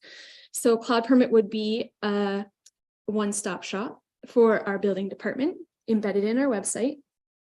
And staff would use that entirely. It would be completely electronic. They can take their tablets on the road. They can do an inspection on site. They can let let the information, the applicant know, pass or, in whatever they need to tell right on site. This will completely take our building department electronic. So no more paper. It's all stored in accordance with all of our policies. So we are bringing forward a report to purchase the software and implement it to completely make our processes more efficient. So I think I can open it to, if anyone has any questions, might be able to. Questions, Councillor Barry? Just in regards to and thank you for doing the research before going forward, what you thought was, thanks for going back. As far as applications, will they only be able to come in digitally, or could someone still come in and manually do it if they wanted? No, they can still come in paper-based. So if somebody came with one of the forms to the desk, they 100% could still apply by paper. And then our staff would take the application and put it into the software. The nice thing about the software is that once the application's in there, it can all, from either party, the workflow's managed. So if they want to book a inspection, they can do it right in the site. If they have a question about their application, they can ask that right in reference to their application right in there. So as soon as an applicant is logged in, they can see everything with their permit, the status, when it's booked. Do they need to change their appointment? They can do that. It is going to create the most efficient workflow for our staff, and it also integrates with our GIS, the county GIS system. So booking inspections to concentrated areas will happen in accordance with the buildings legislation. They'll be able to see when okay, so here on the map someone's requesting this one, we might as well do those ones while we're out in that area. So it will create a lot of efficiencies in the workflow. Yeah. So that's in relation to building permits. I'm just wondering, how this assists in the bylaw enforcement aspect of things? Yeah, so bylaw is a module included in this program. Complaints can be submitted through the portal. So right now it houses, Cloud Permit can provide building, bylaw, and also planning. And in my report, I've indicated to our planner did take part in investigating, and it is also going to create efficiencies for planning and as well as bylaw. So bylaw creates, so a complaint comes in and then it's case management. So our bylaw officer would be able to receive that information and then also follow the complaint through. The nice thing about having all three eventually in there is that quite often the building department are working hand in hand with the planning department. So if they require an application needs to be reviewed by Sean, that can be passed to him within the software. So Sean can see that a zoning or any kind of review of the application is required. Sean will just see it. He picks it up, workflow, it's reviewed and then sent back to building department. So it's the same as bylaw. So they can see if there's anything outstanding. The three departments, they work quite closely together. Sounds excellent. Other questions? Deputy Mayor Dayu? You have my full support. So these questions I have two, and it's curiosity only. One is it similar to, I believe, the mesh system, wherein if you go to a place that doesn't have cell coverage, you can write what you need to on the tablet and then it will sync later on. Is that the case? Is that how? Yeah, so that's correct. So okay. Cloud Permit will, so before, quite often the building department, they know where all the, I'll say, no service spots are. So if they're down a road where they know they're not going to have service, we have troubleshooted a couple because we know that's an issue. We have the option on their equipment. They can load the permit ahead of time and then do their inspection. And as soon as they come back into service, they can do that kind of to market it, to complete their inspection. The other option is if they're going to be, let's say they're in a spot where there's multiple inspections where there is no service, we will have paper as a backup. And then as soon as they get back to the office, they will complete those inspections electronically and then off it goes. But not very many spots will they have where they can't do that? So yes, but it is web-based, not app, so it doesn't sync automatically. They would still have to complete the inspection within the software. Okay. And then Go ahead. my second curiosity question is, say, for example, I call out building in order to do a footings inspection and there's one thing outstanding. Mhm. And I receive note that I've got to do this before it's completely taken off the books. Would I be able to go as a consumer, would I be able to go onto the system and see precisely the details of what, oh, that's really nice. Yeah, That's really yeah. nice. So the really that's a huge improvement for the workflow of the building department. Quite often, maybe a phone, they came to an inspection and they receive a phone call, or they have to call and say, we've completed your inspection, or they've left a slip, and it follows up with a phone conversation. It doesn't have to happen like that anymore. They still can do that, but when Greg comes back, he does an inspection, something's required, he indicates that in there, and all that information. So as soon as the applicant emailed, so that a notification goes to applicant, they see, oh, they've added something to my application, go in, review everything, and then carry on. Yeah. Councillor Barry. I assume that something like a septic permit would be able to operate through this, so that would bring me to a question. Is there a way that this could be utilized in regards to the septic reinspection program and people getting, up-to-date pump outs and that type of thing? Yeah, so we kept that in mind. That was definitely a consideration when we were looking at cloud permit, how we could utilize it. And we have a couple ideas of that, depending on how the program looks like, what the program looks like, and what the building department would be doing, and the scope. So there's a couple ways we've kept it in mind when reviewing cloud permits. So yes, we would be able to utilize the software for that. Any other questions? Sounds like a really good move. Yeah. Sure, everybody will be glad to see it. Okay, can I have a mover and a seconder then to approve this step? Councillor Richardson, Deputy Mayor, to you.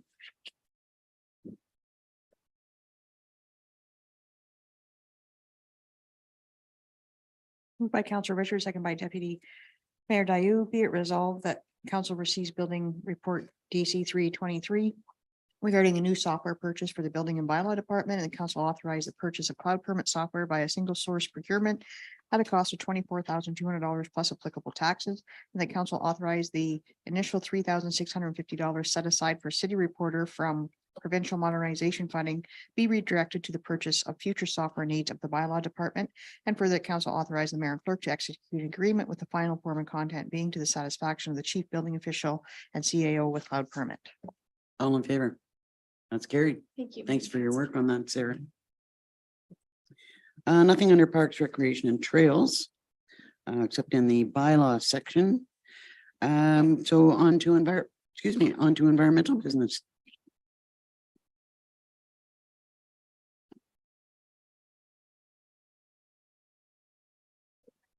Good morning. So first up is your activity report.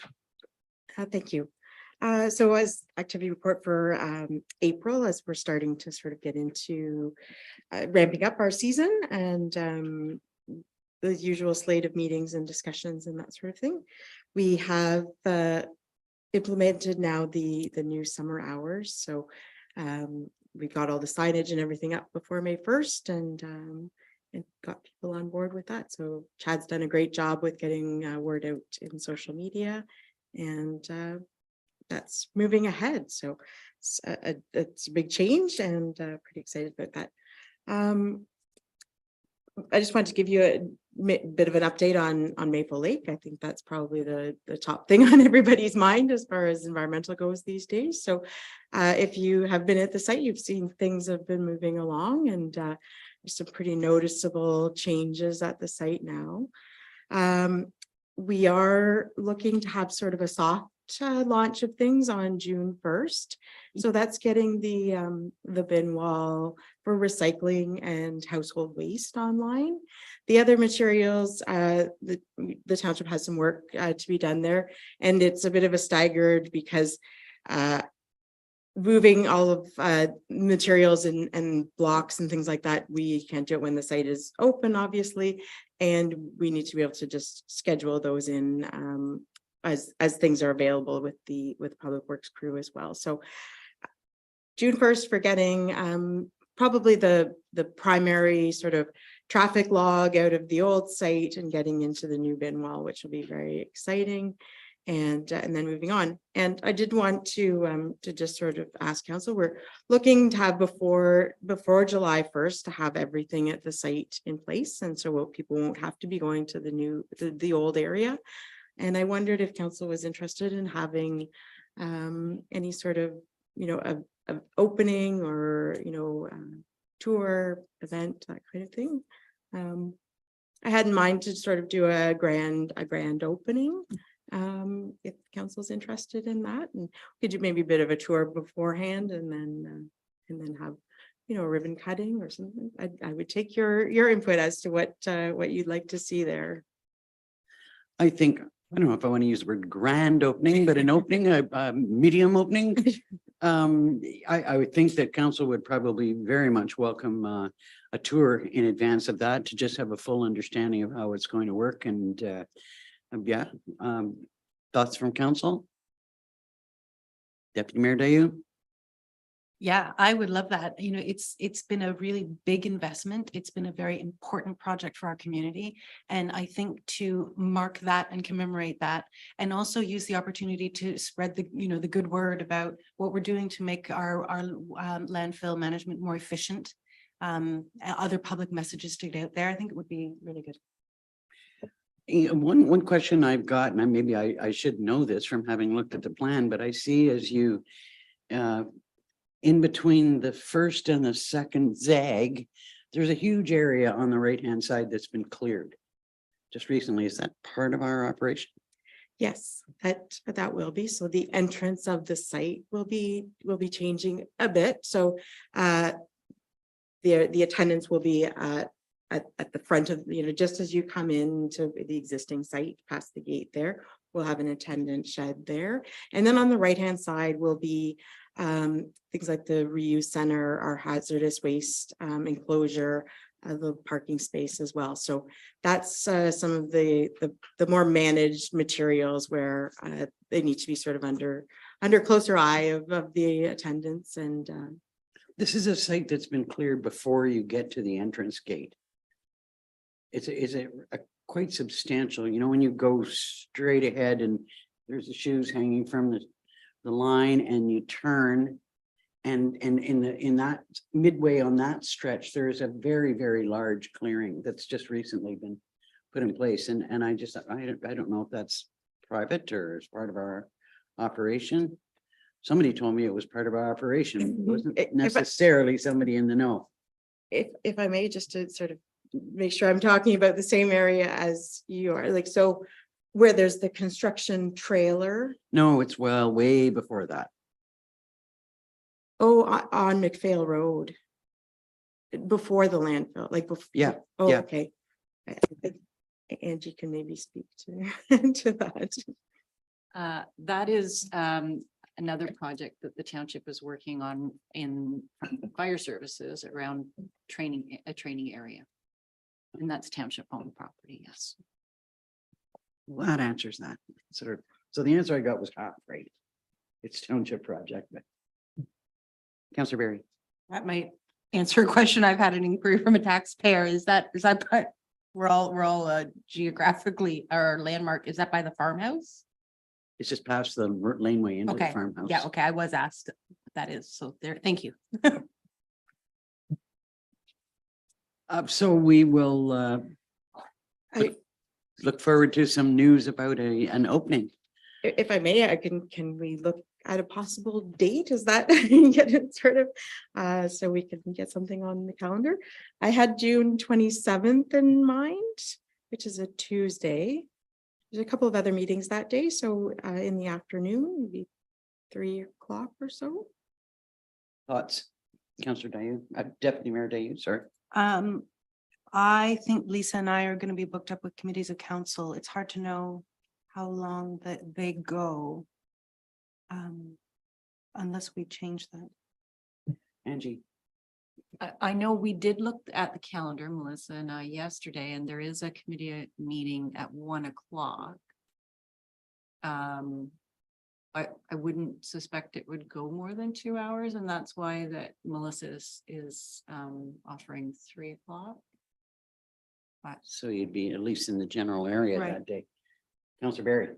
If that meeting is the cultural committee, Mhm. the cultural committee is actually meeting earlier in the month. They're meeting on the 6th or on the 5th of June. Oh, sorry. The cultural committee is meeting on the 5th, so maybe we wouldn't actually have a cultural meeting in the afternoon. We would just have the green burial in the morning. So I'm thinking that in the afternoon it would be available. So at 1 o'clock or at 3 o'clock? That work? It does.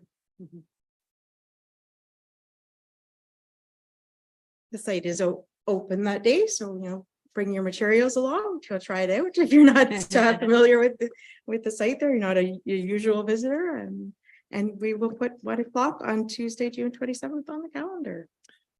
I got very excited about the new hours, the new summer hours, but I got confused about what day it was, and I showed up a day early thinking it was May the 1st, only to be turned away at the gate. I'm sorry. No, it's not your fault, it's mine.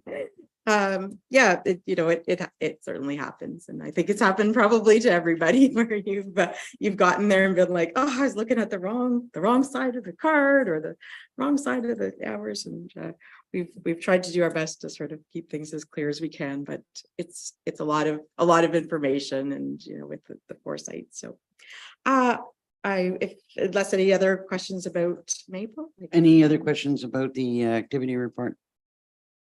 Could I have a mover and a seconder then to approve it? Councillor Short, Reed and Richards.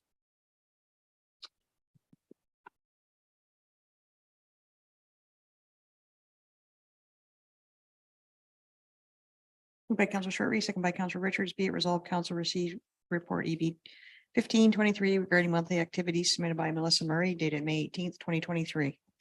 All in favor? That's carried. Okay, next are the drainage requirements for Maple Lake Up. Thank you, Mayor. Through you, and I apologize, we're back to Maple Lake again. We couldn't take it off the agenda quite. This is some infrastructure work at the site that wasn't included in the original plans for the site. And I think as projects like this come together, as the property's cleared and construction starts, sometimes things come to light that weren't necessarily, even or had different plans in the beginning. So this is a fair cost to it, but I've had meetings, chatting with Adam, and he is very certain that this will prevent longer term expenses and erosion and difficulties with managing water and ice and snow in the winter time to get this taken care of at this time.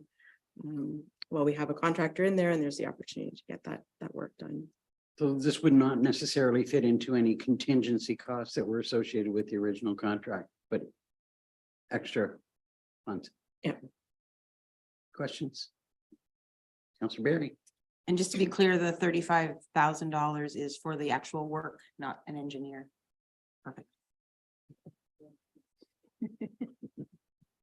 Any other questions on this report and the recommendation? I have a mover and a seconder then to approve it. Councillor Barry and Richards.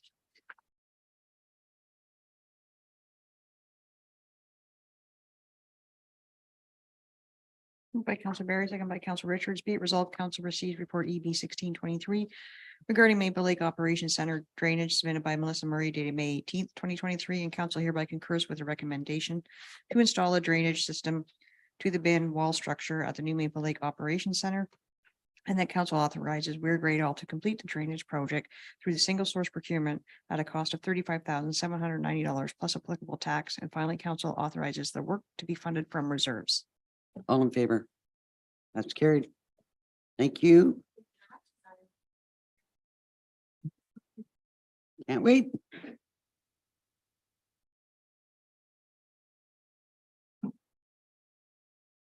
Next are fire services business, and first up is the workplace violence and harassment policy. forward is the workplace violence harassment policy is required by council's review. Oh, sorry. Well, it's brought forward the workplace violence and harassment policy. It's required to be reviewed by council annually. So the policy was attached. So any questions concerning it? And this is the same policy that we've had in Yeah. place in the past. Definitely. It's a solid policy. Just got to be reviewed each year. The only question that I had about this, and I think that there probably would be an additional step, was if it came to the, acknowledging that the CAO and the clerk work very closely together. When there is a complaint or a concern about the CAO, it would go to the clerk. And I'm just wondering, I see the rationale behind it, but I just thought, I wonder if that makes it a bit awkward, or if there would be some opportunity for maybe if there was a concern about the CAO raised, that it would come to council or to myself. But I suspected if it was something that it was at that level, it would probably come to council anyway. That was the only question that I really had. Correct. I think you're exactly right. I think if it was, could it be dealt with internally with the clerk or the CEO or back and forth in the investigation, then it would ultimately go to an independent source. I'm not sure if it's a council or if you go to integrity commission or something like that. I think that'd be more for Dawn to direct for her thoughts on that. Any thoughts or comments about that? Yes, I mean, if it came down to the CAO having a complaint against them, I would definitely outsource that. It would come to council, depending on who the complainant was, if it was council or, but I would recommend. It could be the mayor picking on the CAO. Could very well be. So it would be best to be handled by an outside. And normally I would probably contact our HR solicitor and get a list of people that do those kind of investigations. That would be my recommendation, should that ever happen. Questions, Councillor Berry? Just in regards to the reporting structure, if one of the counselors were harassed by staff, I'm not going to say public because that's part of the job. But if there was a complaint against it that a counselor had against someone, is that captured in this report, in this policy? Yes, it would go through and We'd be seen as an employee? yes. Okay. I just wasn't sure if that was, if the term elected official needed to be in there or if everything's covered under employee. You're paid for your position or compensated, so you'd be considered an employee. Any other questions? Could I have a mover and a seconder then to approve the workplace harassment policy? Deputy Mayor Dayu, Councillor Shortreed.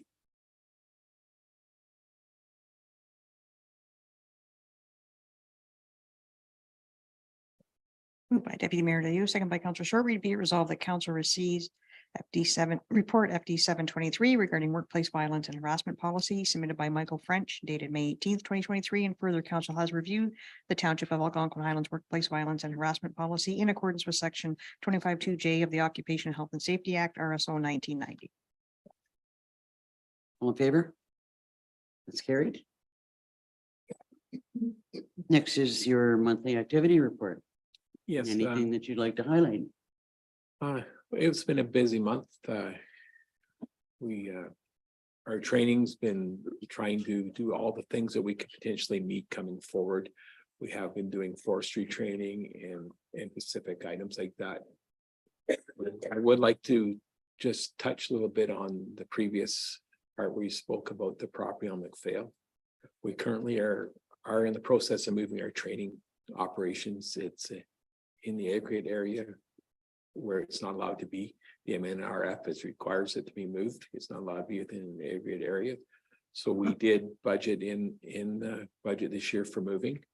So the location on McPhail meets all zoning requirements.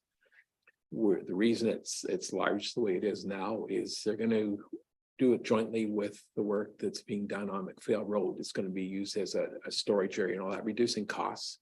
And then we'll move our training facility down there. It's such an intricate part in our fire department for training with county members that we have to ensure that it's got a place to grow.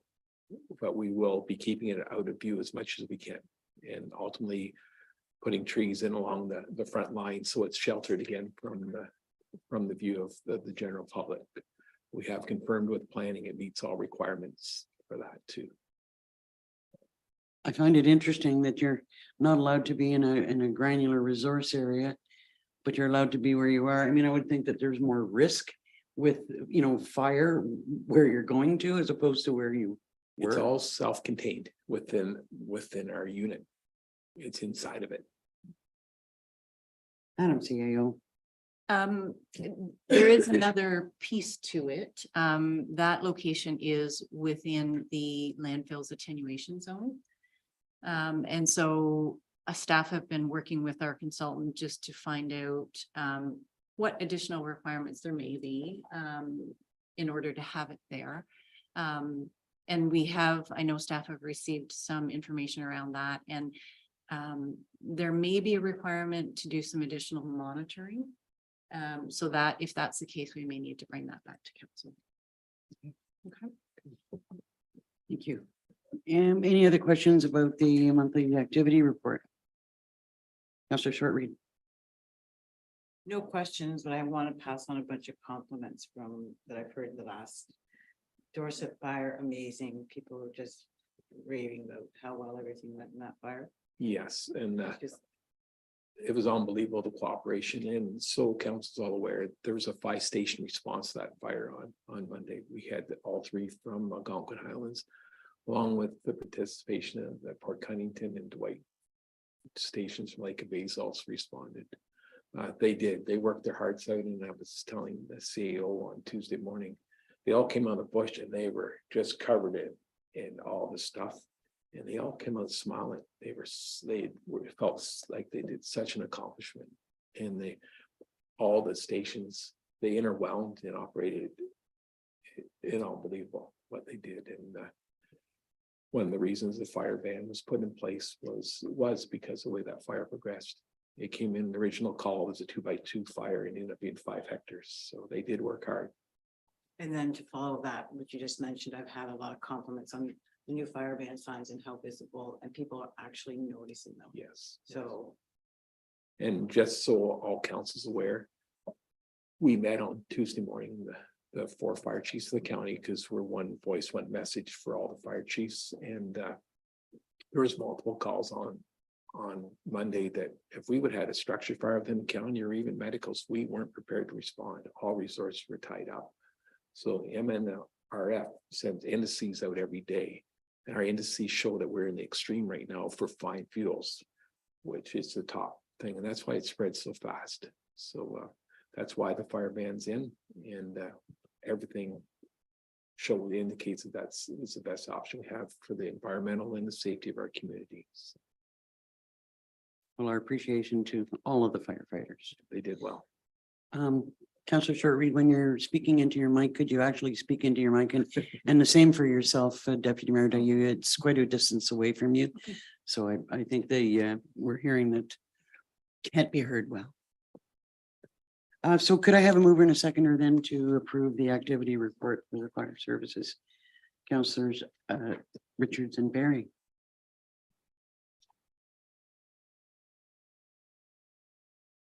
Moved by Councillor Richards, second by Councillor Barry, be it resolved. Council receives fire report FD 23 regarding monthly activities submitted by Michael French dated May 18th, 2023. All in favor? That's carried. Thank you, sir. Thank you. Enjoy your day. Next up is finance. Madam Treasurer. First is your account summary. Good morning, Mayor and Council. Good morning. It's still morning, yes. So it's just your standard account summary with the normal payables and so forth. If there's questions? Any questions on the account summary? Hearing none, could I have a mover and a seconder to approve it? Councillor Shortreed, Deputy Mayor Dayu. Moved by Councilor Short-Reed, second by Deputy Mayor Dayou. Be it resolved, council has reviewed the expenditures incurred as set out in the account summary for TT 1423 in the total amount of $759,853.85 and hereby approves payment of same. All in favor? That's carried. And next is your policy for tax billing and collections. Yes, thank you. So this is actually just, it's a written policy for tax billing and collection. All of the policies, all of the procedures that are outlined in this policy, which will be an internal policy basically, are already being followed on a verbal level. But we decided that we needed to get it in writing so that future staff and so forth are all on the same page, and that the procedures are in place and followed along the way. One of the big changes and one of the things that we've included in this is our new option with our new software to allow for e-billing, they call it, which is the electronic transfer of tax bills to our residents versus mailing them by Canada Post. So with the implementation and approval of this policy, then we'll be able to send out these e-billing registration forms with the final tax bills in 2023 in the efforts to get that information into our system and be able to do and use the e-billing for the 2024 interim tax bills. But in the meantime, people can still get their bills by mail if they choose not to take part in the process. And even going forward, it'll be an optional service. Not everyone will want the e-billing option, but for now it will be, or we will at least have that as an option for residents as well, especially with the out-of-town residents. They'll probably very much appreciate that option. It's hard to say. Questions? Could I have a mover and a seconder then to approve the new policy? Councilor Richards and Deputy Mayor Dayou.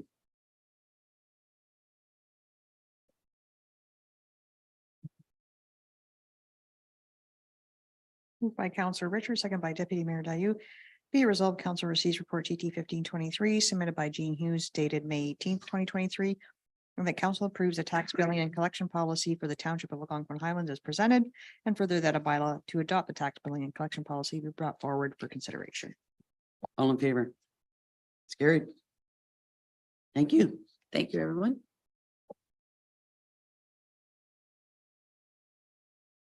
And next on the agenda is the new website demonstration and discussion.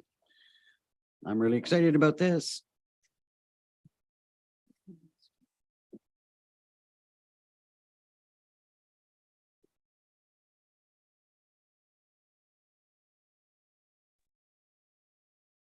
Good morning, Mayor and Chad. Council. Good morning. You can hear me. We can. You can see me. Yep. How is everybody? We're great. We're just great. We're really excited about seeing your presentation. Yeah, we'll get right into it. I'm going to share my screen here.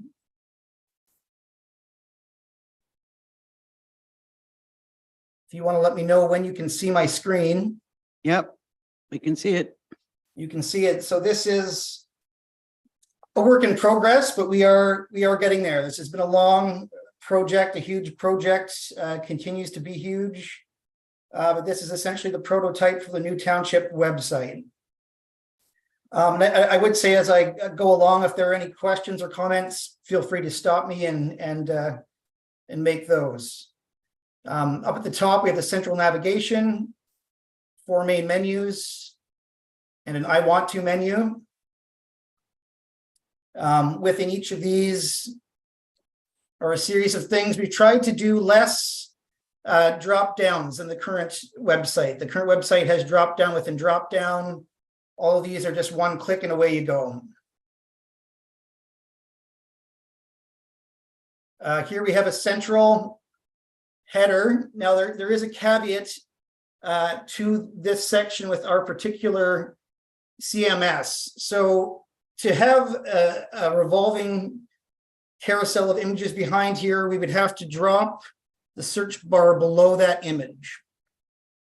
So that is something for council to think about. I don't know how important it is for council to have motion at the top of the website. It can be done. Things just have to be slightly configured. So I'd like to point that out off the top.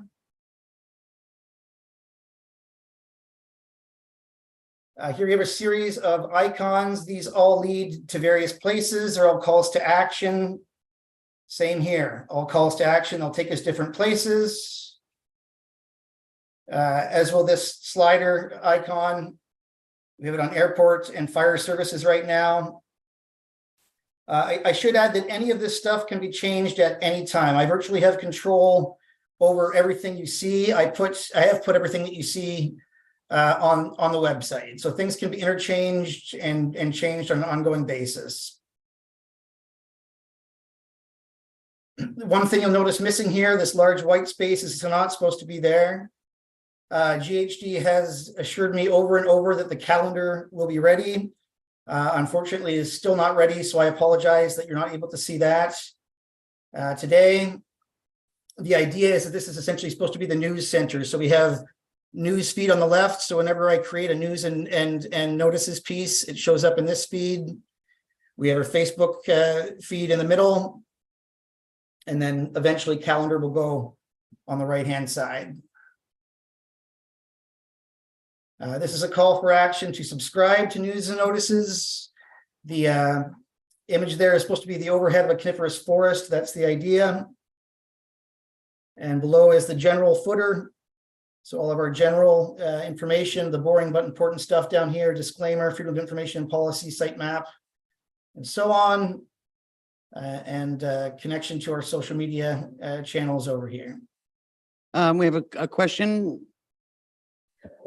Chad, it looks great so far. Could you kindly describe what are the different categories of calls for action? So how have you grouped them? Do they do different things in their different categories? And then the scrolling banner, airport fire, how would you categorize the type of information that goes into that scrolling banner?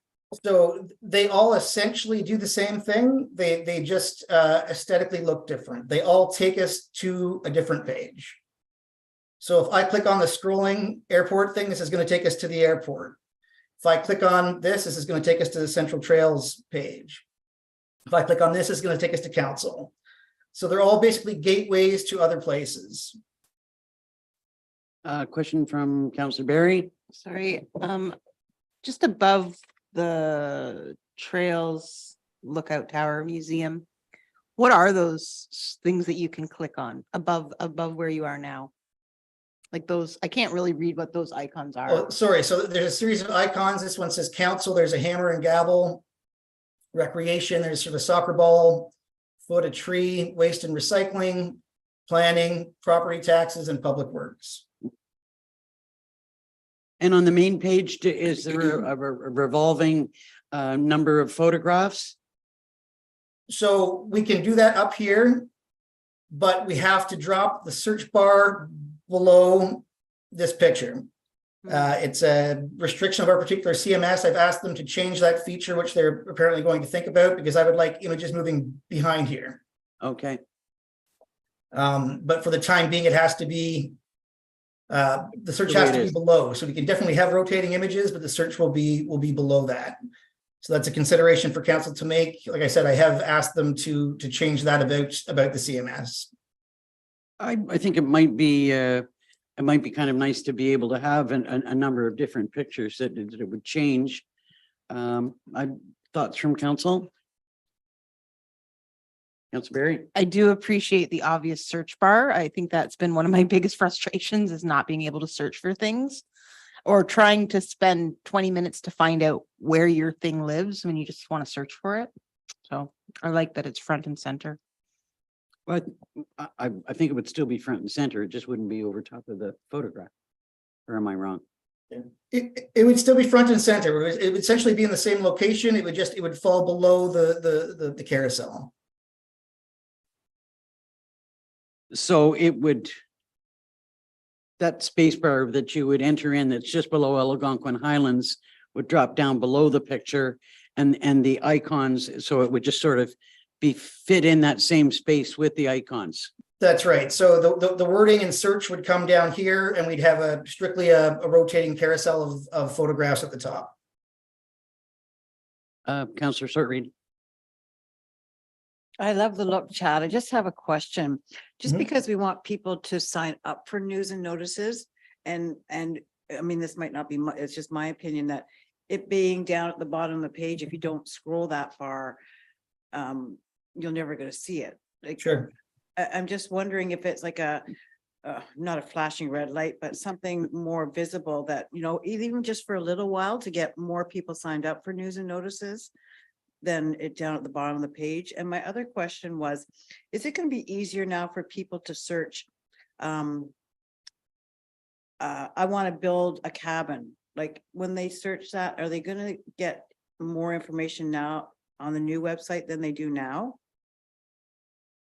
I hope so. If you look on that main bar, it says enhanced by Google. Yeah.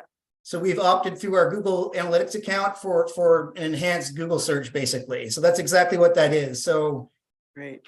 in theory, yes, it should be easier to find our stuff. That's what that enhanced by Google means. Excellent. And in terms of the location of the call for action for news and notices, everything between the footer and the header, I can move. The back end of this is essentially a series of vertical elements. They call them pods. I can change them. I can move them. I can put news and notices, you know, up here. I can have a whole page of icons, which would look weird, but I could do that, right? This is all variable, all of it. Councillor Barry. Now, when you go on to the existing website, before you can actually see the website, the fire ban comes up. Is that sort of a similar thing that will happen? Yes, yeah, we through the mayor, sorry, we can do not only pop-ups for the entire site, but on this website, we can do pop-ups for individual pages as well. So if you want something that just pops up on the museum page advertising an event, you can do that, or you can have with the fire ban, we would have it on the whole site. Go ahead. We had a survey or some sort of community engagement thing that we were trying to get people to work with. Where would that live? So that it's obvious. Sorry? If we had a survey that was happening or some sort of community engagement, where would that live? I mean, it's a number of places. I mean, presumably the survey itself would live on Bang the Table. We would probably advertise it through one of these areas here. Right? These don't have to be here all the time. I've just put tourism and cultural stuff in here for the time being. But if there's going to be a recreation survey, my thought is that you put it right here. You know, with a picture of a soccer ball or what have you, and that would live right there. This stuff can change all the time. And then that would take you to the Bang the Table. And then I'd link that to Bang the Table. That's right. Councillor Deputy Mayor Dayu. I again, really loving what I'm seeing. And I do like all of the different ways that you can get into the guts of the township and what we're offering and what you need to find. I think when I got down to the revolving banner, what I thought I was going to see was slightly different things. And I'll just put it out there for staff's consideration, for council's consideration, but there's some really interesting things like human interest stories, a link to Bang the Table, a link to the Waste Wizard, a link to some statement about our commitment to the environment, but something that instead of bringing us back into the guts might offer more character and more human interest sorts of things. It's that sort of thing that I'm revolving through my mind to make a distinct use of those spaces. Yeah, through the mayor, I can do that. Like I said, it's any of this stuff can easily become something else. It's extremely easy to do. There's no coding. It's all dragging and dropping and linking URLs, and it's a relatively simple process for me to change what you're seeing on the homepage. So at any given time, if we were to just, make a statement about our environmental integrity or intentions, but we can add that. We can Absolutely. add It can and be up- change anything, It anytime. can, it can be up for a day, it can be up for a week, it can be up for a month. Councillor Barry. Sort of similar thoughts. If let's say the environment committee had some resources that they wanted to get the word out. Or they wanted, like, I'm thinking how to be bear wise, those type of things, but how would you find them if you didn't get the front and center spot? How would that information be, where would that be located if it was a committee? A council supported committee sort of information. I mean, one, depending what it was, if we put out a news and notices publication, it would go into the news feed. But again, if it's an ongoing project, those things can live here. You know, in my mind, the icons would stay more static. They can still change too, but they are mostly department based, and I think that's normal with most of these sites. So it's sort of what people expect of the icon row.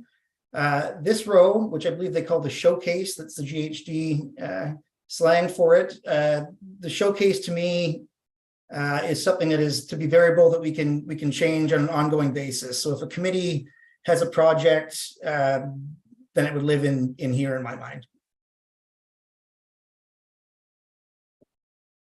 So what's your timeline, or your anticipated timeline for completion of the work and you know, us getting it online full time for people? Yeah, so depending on what council says today, GHD would like to schedule a go live date probably for mid-June. And then we'll be live at that time. That process is a little complicated, obviously, from what I understand. It will take a lot of the day. It will involve GHD, it will involve myself, and it will involve the county IT department, all doing things simultaneously to get it off the ground and the other site shut down. That sounds great. I'm glad to hear that it's finally going to be able to go live within, you know, the next few weeks. I know that there have been in transition. I think it's a little bit challenging for everybody because you know, we can't necessarily add new things the way we'd like to the existing site, and so, you know, the sooner that we can go live with it, the better. Absolutely. So you've heard some of the comments that have been made. Yep. Is there anything else that you need from us now? Unless there are things that you substantially want changed, the only thing I can't change are the colors. So if you're okay with the colors, once the colors are set, you know, this forest green, which is on brand, obviously will stay. But virtually everything else I can change over time, and I can easily add pages. I can take them away. It's just incredibly versatile to use. So unless you have any large concerns with the overall look of the website, that's all I would really need. Colors look good. You know, the green goes along with our logo. I would like to see us being able to change the photographs and drop down that search bar. I think it looks like there's enough room, you know, in that section to do that. Yep, there's enough room. Councillor Barry. I don't want to be micromanaging at all, but is it possible to have the Algonquin Highlands title match our logo? The font? Probably not. It is a template site. So, well, I shouldn't say probably not, but they would consider that a customized integration. So you would pay additional money to have your font in that space, if that's something council wishes to do. Well, and keep in mind that the colors of it might not work so well with it, you know, with a background photograph. Well, that's too bad. We couldn't change the font. You're fairly limited. There's a font library, but it's not a customized font library. So you have a series of fonts to choose from that go with this particular template.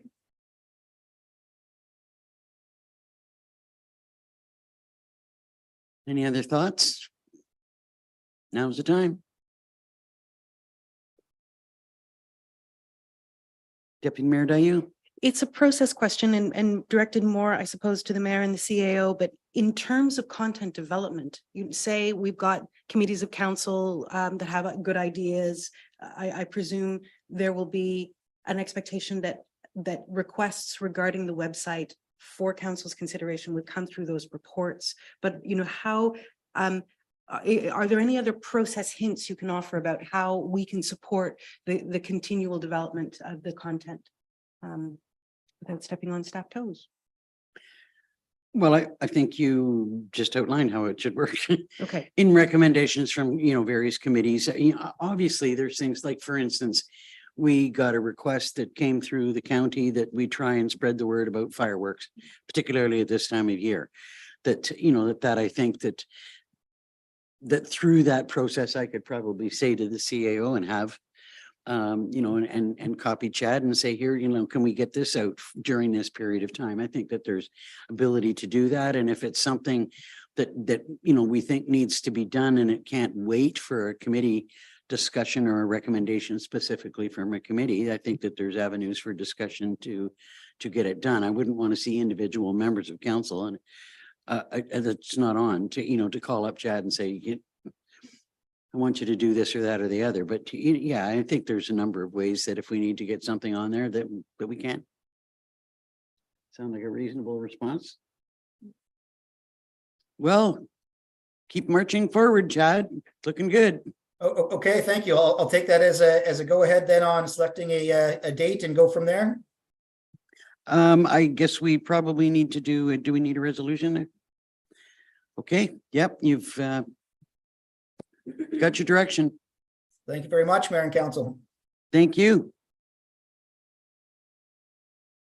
Next under admin business is the museum committee update.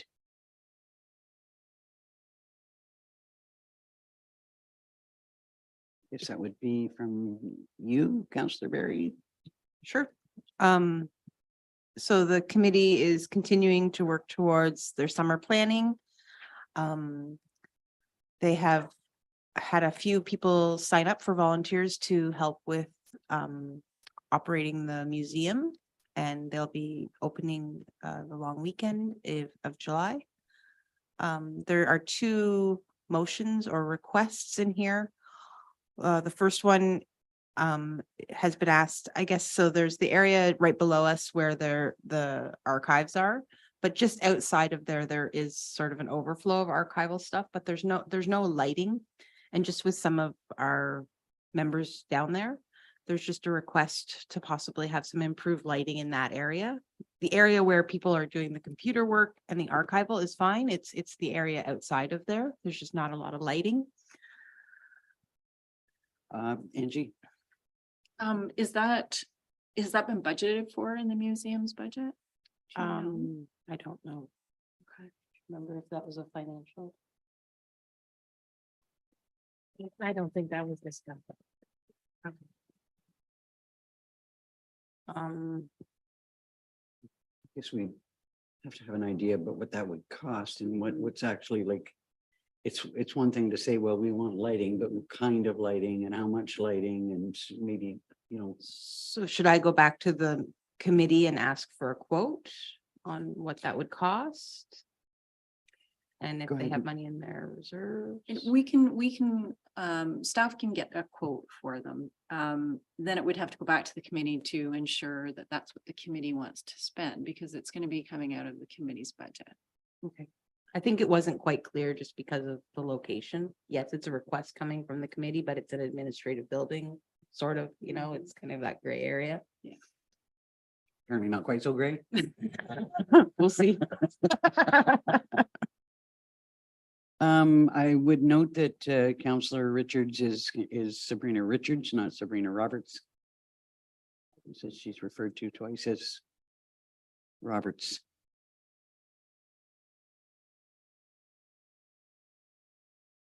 Unless you want to be incognito at the meetings. Anything else that you'd like to highlight? So I think I had spoken to the CAO about work being done over there. Sorry, hit it twice. I had spoken to the CAO about the need for some washing and cleanup in there, and that staff has been very agreeable to that.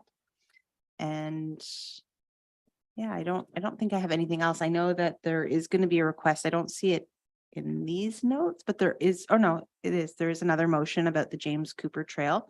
So the committee is going to be part of Hike Halliburton as one of their sort of community outreach Heritage Day events, and they're going to be leading a hike up the James Cooper Lookout. And there's a request for an installation of a sign and storyboard at the James Cooper Trail at the base.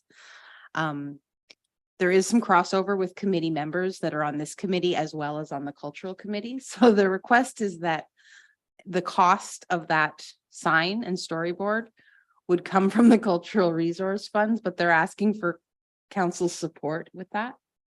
And this is a first. This is a that first. committee would come up with hatch a plan and then suggest that another committee. Well, pays some for of, it. like I said, there is some overlap on some of the committee members. And history with the group. But this is the way this was written.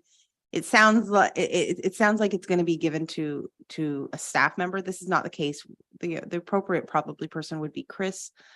But in working working collaboratively with the museum and the cultural committee to sort of continue the sign project. But the museum is identifying this location and this opportunity as a way to continue the already existing sort of sign project that's been going on for a few years now.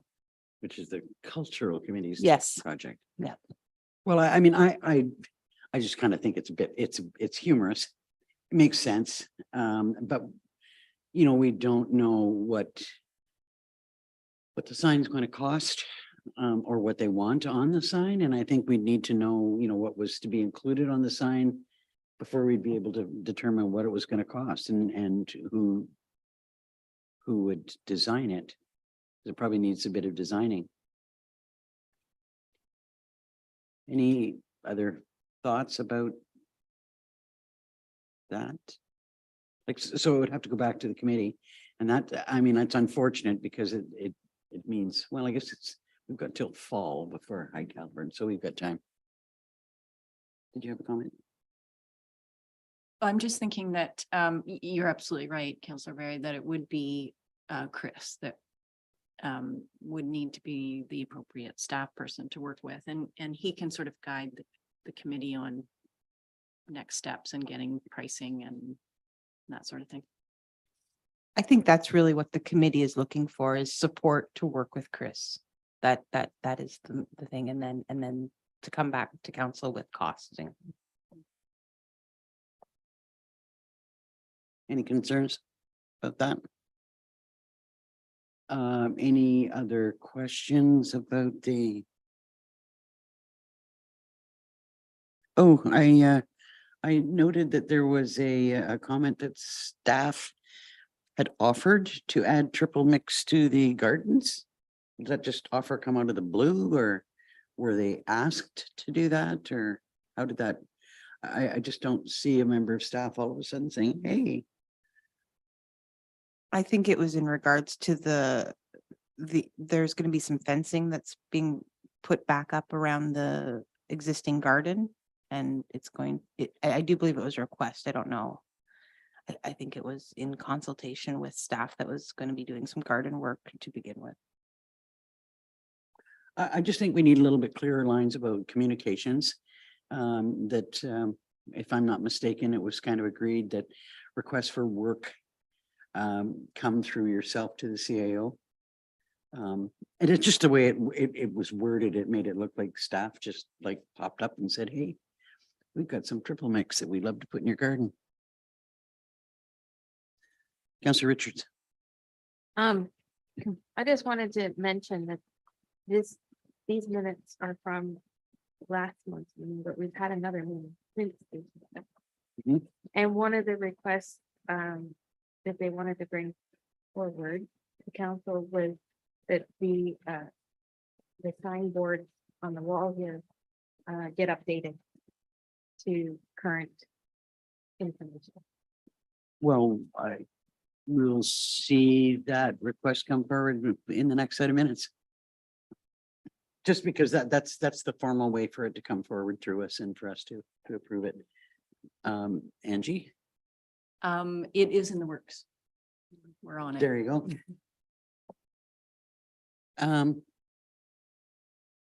Did you have a comment? You know, one of the things that I just, for some reason or other, in the middle of the night, I started thinking about these signs. Hey, but it wasn't so much that, it was the fact that we used to have a bulletin board in the council chambers and now we don't. I'm not sure that there's any way to accommodate that, but you know, I could see sometimes that there's, you know, depending on, well, I'm thinking in particular more about like an emergency measures, and if we, you know, you want a mapping put up somewhere that we can't do that anymore. Go ahead. No, we did, and this was part of the change because of the screen. And the board, the screen sort of takes the place of the board. The board wasn't being used and it was taking up a lot of Yeah, it space. does So take up a lot of space. for emergency management purposes, we do have a large whiteboard that usually comes in here for that purpose. I mean, we can have a smaller board available for that use if council so directs. It's not a big thing. It's just that, you know, in the shift, we did lose a fair bit of wall space.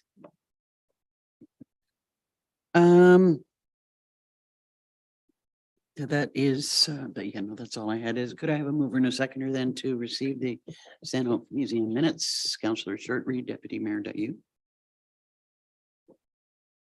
So council supports the committee to work with staff. Yeah. I don't think we need a separate resolution for that, just as a move forward and bring back some. I think we might want to see what's being designed and what the cost is.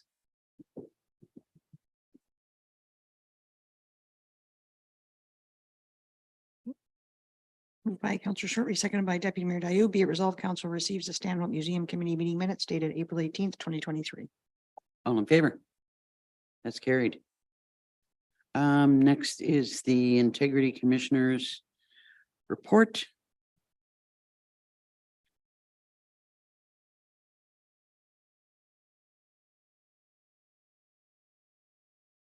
Who wants to speak to that?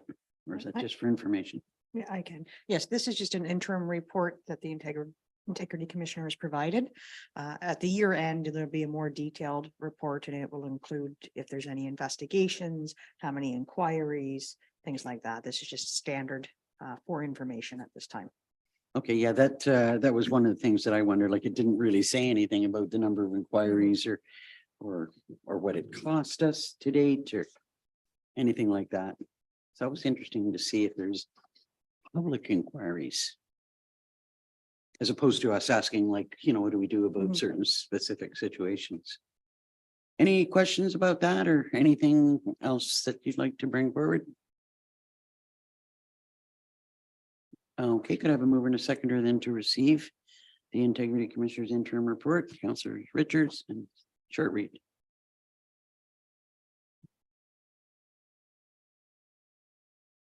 Moved by Councillor Richards, second by Councillor Short Reed. Be it resolved, council receives the 2023 initial report dated May 8th, 2023, submitted by Tony Fleming, Integrity Commissioner, for information. All in favor? That's carried.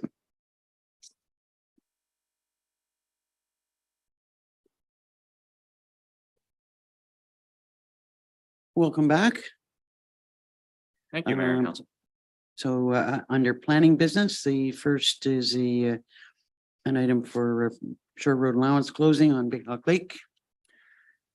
Yes, this is the bylaw to close the short road allowance in front of this property. It was circulated for comment to the required agencies and to the neighboring properties, and no objections were received, so staff would recommend approval of the bylaw. Are there any questions about that item? You see that under the bylaw section. So we have a resolution to, could I have a mover and a seconder then to receive this report? Approve it. Councillor Berry, Deputy Mayor Dayu, Moved by Counselor Berry, second by Deputy Mayor Dayu. Be it resolved, Council receives report PL 3723 regarding proposed shore road allowance closing fronting property located at part of lot 19, concession 11, geographic township of Stanhope, Corbett, Big Hog Lake, submitted by Sean O'Callahan, dated May 18th, 2023. And the council deems the said shore road allowance to be surplus and directs a bylaw to stop up at closing of the said shore road allowance be brought forward for further consideration. all in favor? That's carried. Another proposed shore road allowance closing on Cushog Lake. Yes, again, this is a bylaw to close the shore road allowance in front of this property. No objections were received or comments from the circulated agencies, so staff would recommend approval of the bylaw. Any questions? Could I have a mover and a seconder to approve it? Councillors Richards and Short Read.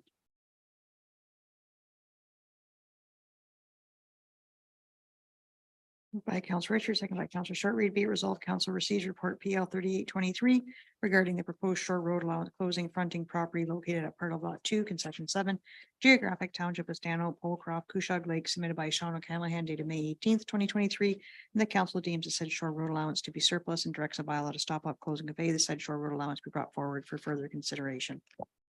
All in favor? That's carried. And another shore road allowance closing on Kabakwa.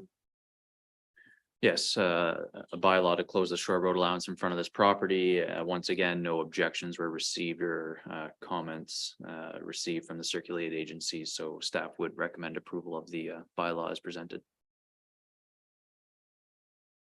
Any questions? Could I have a mover and a seconder to approve it? Deputy Mayor Dayu, Councillor Berry. Moved by Deputy Mayor Dayu, second by Council Berry. Be it resolved, Council receives report PL 3923 regarding proposed shore road allowance closing fronting property located at part of lot 7, concession 10, geographic township of Stanhope, Clark, Kabakwa Lake, submitted by Sean O'Callahan, dated May 18th, 2023. And council deems the said shore road allowance to be surplus and directs a bylaw to stop up closing of the said shore road allowance be brought forward for further consideration. All in favor? That's carried. Next is an interesting report on Bill 97 and the impact of Bill 97. Before you go into it, John, one question I've got is that you talk about a law firm that has summarized the items. That wasn't something that we specifically asked for, was it? Or was that something that was done by the government to summarize? No, so it wasn't anything we specifically requested. When these new bills are introduced, a number of law firms do provide summaries for those. So it's extremely valuable to municipal staff when reviewing these. So yeah, just using those available resources. Your thoughts on the report? Yes, so there are a number of changes, and I have tried to highlight the ones that would have a more dramatic impact for us specifically. Being a rural municipality, we're not as significantly impacted by these proposed changes as more large urban centers would be. So specifically with Bill 97, the one I would like to highlight is the province recently took away the ability for a township to require site plan control for when there's a development of 10 units or less. Now they're looking at changing that so that if a property is within 120 meters of a shoreline or 300 meters of a railway, then we would still have the ability to utilize site plan control. So that's encouraging to see that. So we could have done that this morning. Well, the change hasn't been. No, I know. If it was in place, we could have required that. Yeah, that is correct. Yeah. Carry on, sorry. There are some other changes through Bill 97. So there's a requirement to refund application fees within a certain time frame if an application hasn't been deemed complete or heard by council. I didn't think that was going to be an issue initially, but for more urban municipalities, we're dealing with more complicated applications that take longer to review. There would be some implications there, but the province is pushing back the time frame to implement those changes. So just another highlight for council there. Moving on to the provincial policy statement. So that's another document the province has reviewed and has released a draft copy of that. Probably the most significant change for council's information is the ability to have rural subdivisions that are privately serviced. So that could have a significant impact on our area because we're obviously not, all properties are privately serviced and there's a large rural area. So definitely going to be keeping an eye on that and have had discussions with the county and planners from the other townships on this topic. So we're all have a keen eye set on this particular policy change.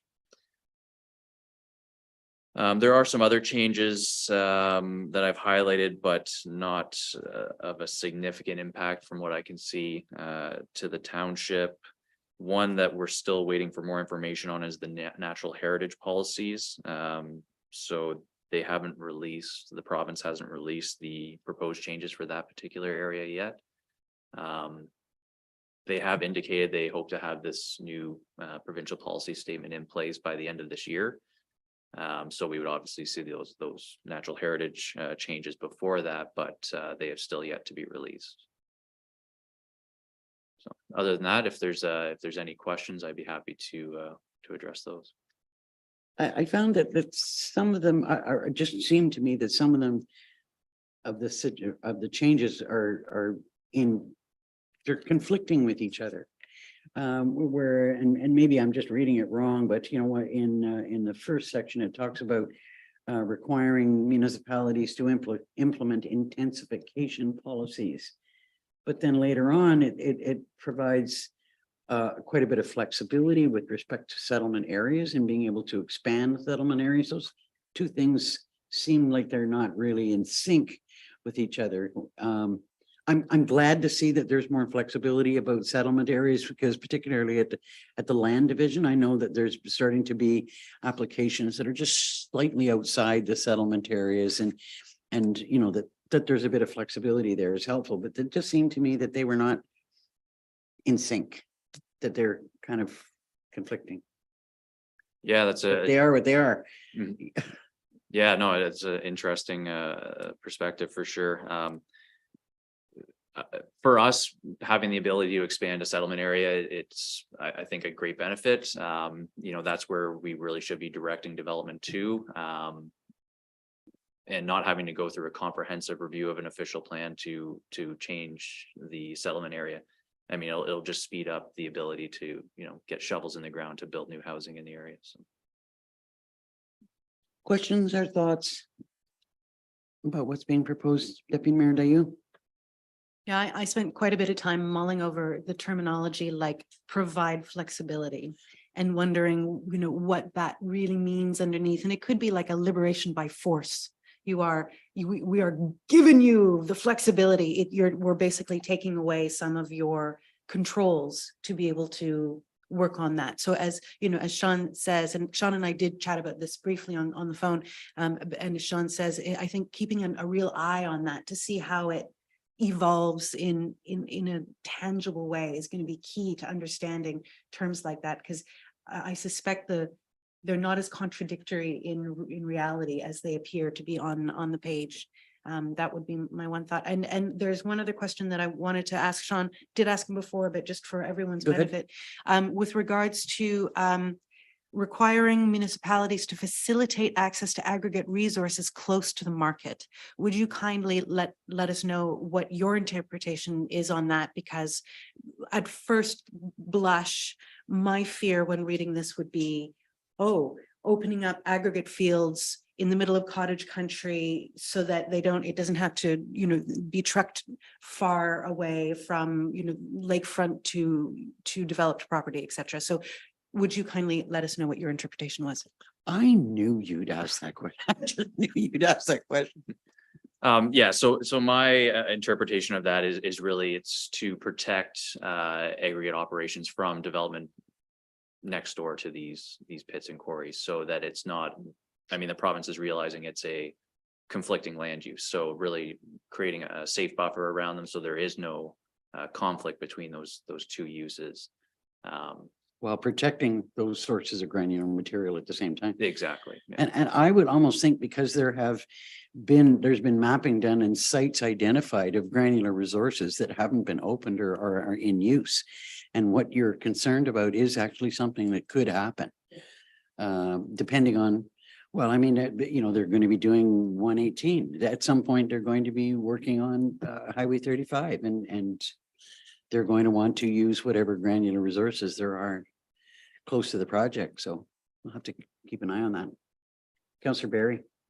Where it says that settlement boundary expansions are part of this bill. I seem to remember there was something that was coming to us maybe a year ago, 6 months ago. But we couldn't support it because it was in a settlement area. Does that mean that we now can do that when applications come forward? Oh, that was in Dorset. Yeah. That was an application in Dorset. Yeah, so right now our policies don't allow lot creation within, I believe it's 1,000 meters of a settlement area. So potentially, yes, I mean, we'd have to be in consultation with the county as well as, and the township, obviously, to amend our official plans to expand the settlement areas. Generally, you'd have to go through a comprehensive review, which is a very in-depth process of both documents to accomplish that. But with these changes, it would be a more, it would be not as comprehensive as required currently. So in that particular case, I'm not sure this would have a direct impact on it. I'm not sure if we could expand it that far at this time, but over time it it's obviously going to continue to grow. So, but yeah, we have that option, or will have that option. Other questions? Well, we will see how this all works. It just seems to me like there's an awful lot of rapid fire changes that they're coming out of the province that are hard to keep up with. And personally, I'm not sure that they're beneficial, all of them. Could I have a mover and a seconder then to receive this report? Councillors Shortreed and Barry. Moved by Councillor Shortreed, second by Councillor Barry. Be it resolved, Council receives report PL 4023 submitted by Sean O'Callahan dated May 18th, 2023 regarding Bill 97, the Helping Home Buyers Protecting Tenants Act 2023, and proposed updates to provincial policy statement. All in favor? That's carried. Next is the planning department update. Now I've got to say, I'm tickled pink to see this report. It's great to see. We just don't see summaries like this that really give us an idea about how busy you are and the things that you're doing. I mean, they come to us piecemeal quite often, and so it's really good to have an overview of the work that you're doing. Anything you'd like to highlight for us? No, nothing of particular note. Yes, this is new for the planning department. So yeah, we'll be doing this on a monthly basis going forward. So yeah, happy to answer any questions if there are any. Any questions? Councillor Richards. Just wondering what's going on at the press center. You're doing the site inspection. Yeah, we understand there may have been some work undertaken there. So that's really to determine if a building permit was required. So it's been quite a bit of money spent there. It's really interesting to see what comes from that. Any other questions? Did I have a mover and a seconder then to receive the planning department update? Councillors Richards and Shortreed.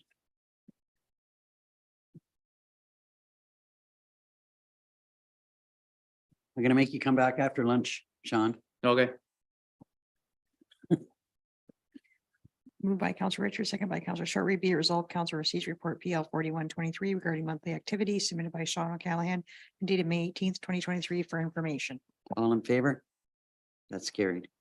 Yeah, I just think, we'll probably want to have a bit more of a fulsome discussion about this, and let's give it the time it deserves. And so we will now break for lunch.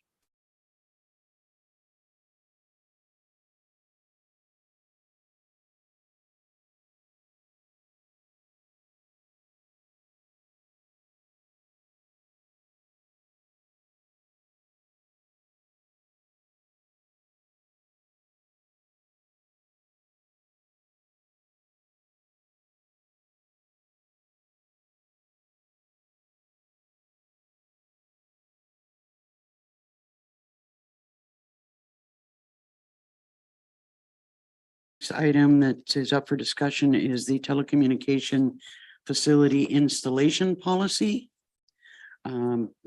Welcome back, Sean. Thank you. And thanks for having a look at this for us. Yes, so as directed by council at our last council meeting, I have made some proposed changes to our policy with respect to telecommunication towers. In reviewing other policies, I did lean heavily on to Highlands East, who recently went through a review of their tower policy. So I've taken some sections that I liked, specifically with respect to what we cannot assess submissions on. Also, I added a few objectives to the policy to clarify what the overall objective of it is. In our current policy, there is a section that states that towers should generally be located a minimum of 1 kilometer from the nearest residential use, and I've reduced that now to 500 meters. I would ask about that. It just seems like, I know one of the things that I was concerned about was that there was conflicting information in our initial policy with the, we would recommend the towers be 1,000 meters away, and we would only let people know within 500 meters. It just seems like now we've just reversed that. They're still not the same. They're still not the same number. So now it's saying 500 meters away, but let people know 1,000 meters, which is maybe not a bad thing, but it just seemed to me we've just simply made a reverse. And just on that note as well, where does that number come from? Like what guideline or policy other than Highlands East policy, where does that number come from? I'm just wondering like what the technically recommended distance is, or if there's any kind of guidelines that are followed to come up with that number. It seems arbitrary. So I didn't come across any guidelines, so to speak, on how close these should be to residential use. I mean, as a previous presentation council heard, in large urban areas, they're on top of residential towers. So there's a 0 meter setback essentially. So they all have to fall within federal regulations as far as safety and there's a specific policy, I'm sorry. So in federal policy, there's really nothing that states a distance. I guess they couldn't if they're putting towers on top of buildings. No, exactly. Okay. Yeah.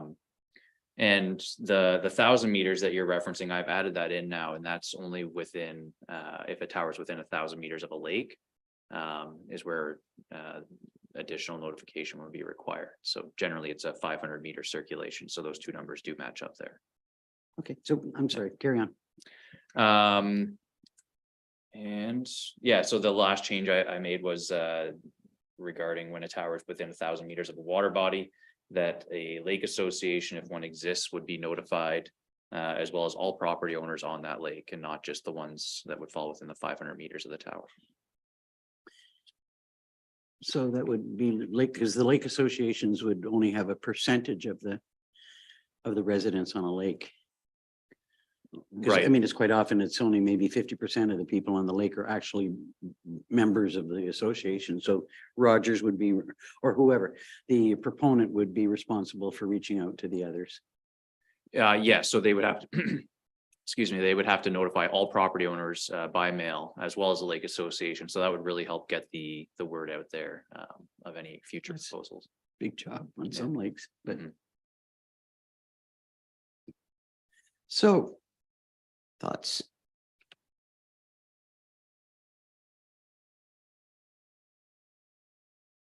Go ahead.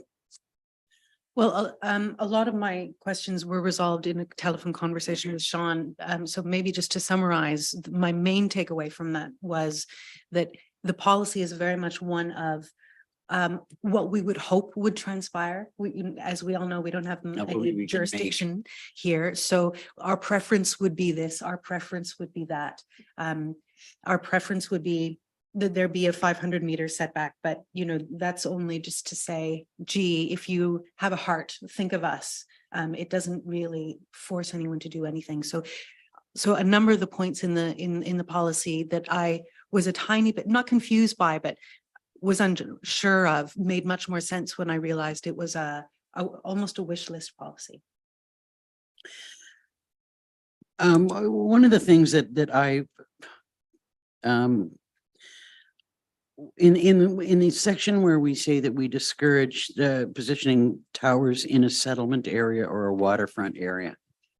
I just wonder about the wording of that. I mean, first of all, the goal is to reach as many properties as possible with the siting of a tower. That's what everybody wants, to reach as many. I mean, that keeps the number of towers down. So you locate the one.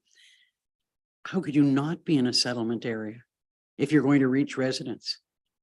I mean, I just thought, well, it's impossible to say it like we don't want it to be in a settlement area, because I think then we might be asking for even more towers if that was the case, or towers that we're not going to serve the area that we want to. Mhm.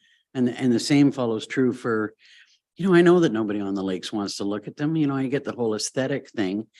But when you're looking at a lake, a large lake, and that's where the population is, you want to serve that lake. How do we say it can't be close to the waterfront? Unless there is a site, that's far enough away that it's not visible, but then it's got to be up high somewhere, and I feel everybody will look at it anyway. I don't know, I did quite a bit of driving in the last week, and I just, all of a sudden I'm looking at towers, and it's in order to place them on a high location somewhere where, the network works and they reach the number of people they want to, you're going to see them. So I just kind of wondered about that, discouraging them in a settlement area in particular. I don't mind, leaving in the whole, in a waterfront area if at all possible, or, some, that would be, like you say, it would be our preference. Exactly it.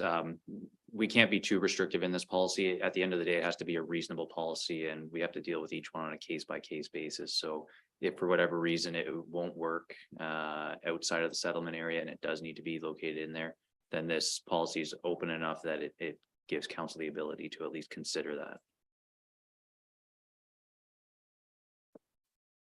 Councillor Richards.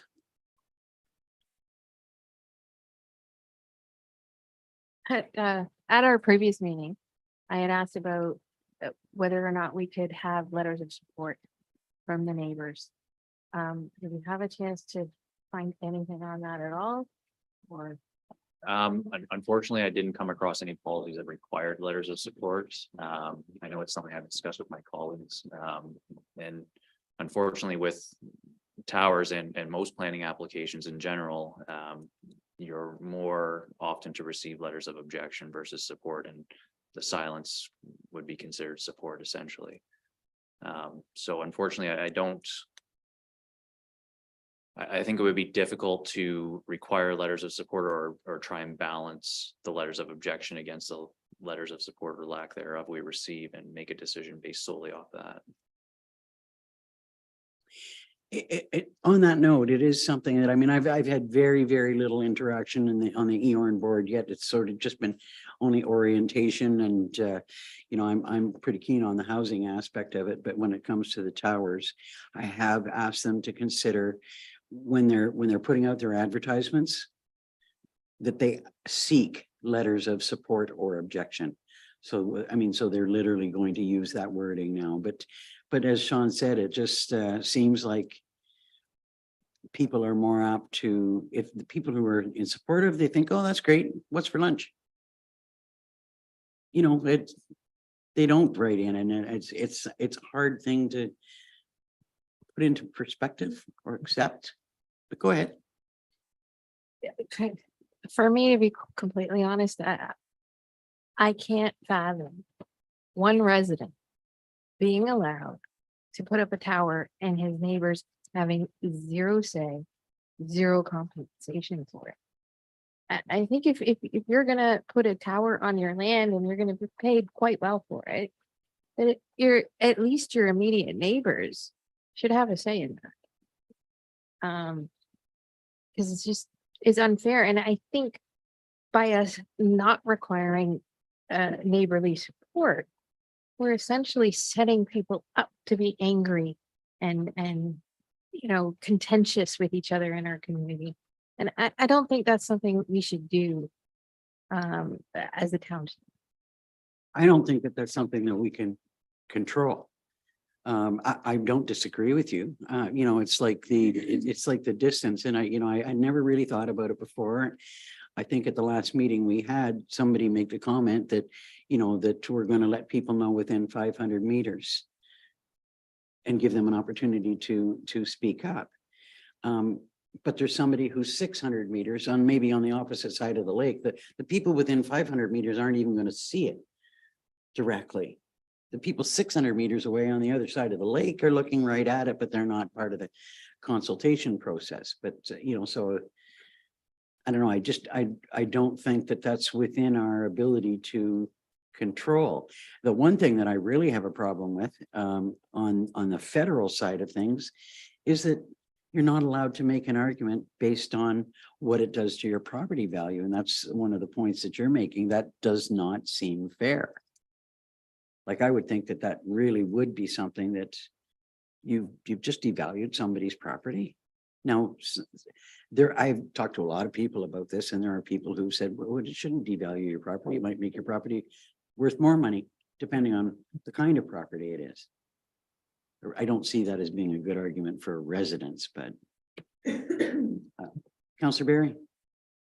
So as co-location is encouraged and continues in here to be encouraged, how does that work if technology changes? So we've approved something to be 500 meters from a settlement area or a property, a residence, but then all of a sudden the technology changes and it's, I don't know, it has higher frequencies, that type of thing.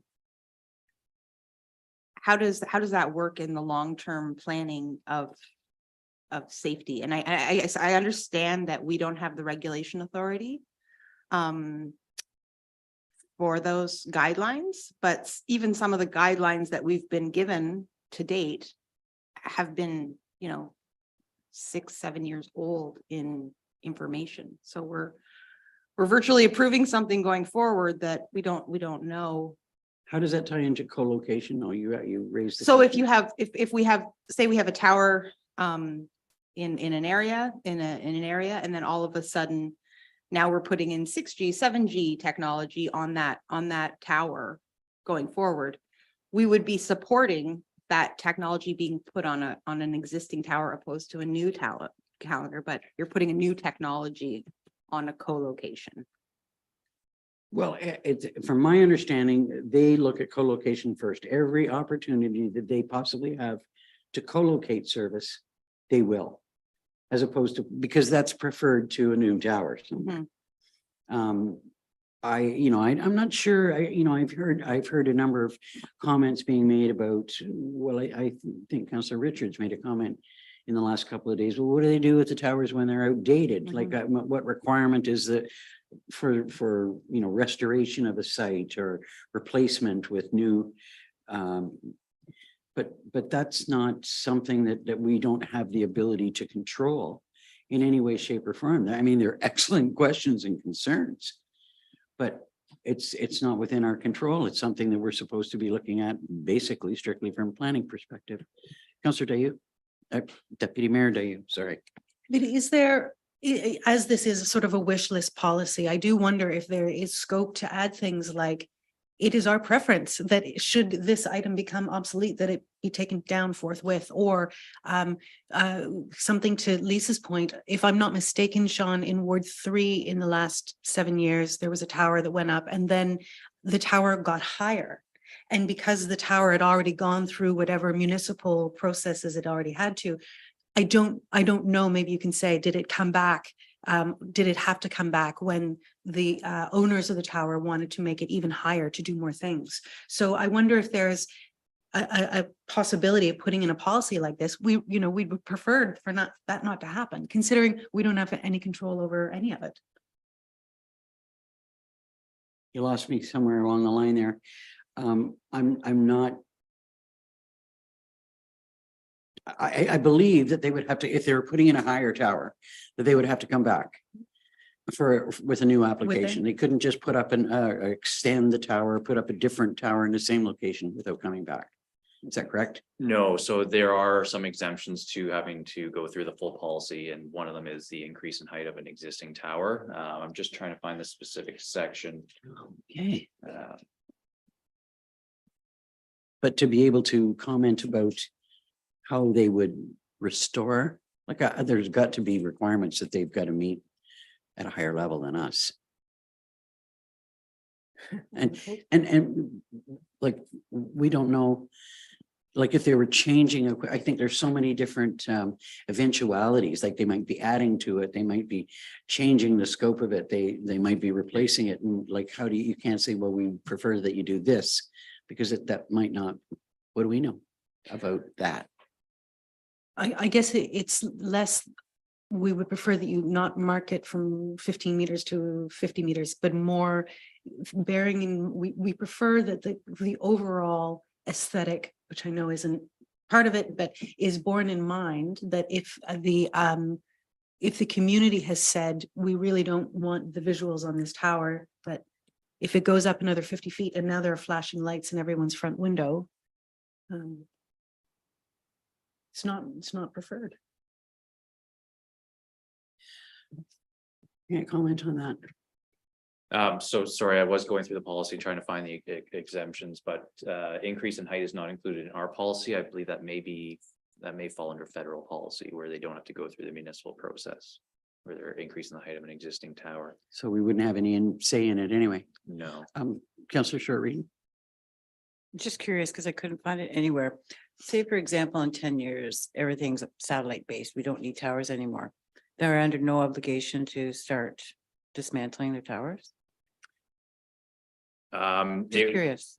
As far as I know, that would fall under federal regulations. We couldn't require the dismantling of them through our municipal policy. But again, I mean, right now they're leasing private property to put the towers on for the most part. I can't imagine somebody having, like, you would think that there'd be something in their agreement with them that required them to demolish, remove, restore their land to its original state. I just can't see there somebody leasing their land out for something like that without an agreement in place like that. But that's another thing I don't think is in our control. Councillor Barry. Just a question. So in what area is this? This is in the scope. You've added number 1, that the impacts associated with health and radio frequency exposure, we cannot and do not assess submissions for this.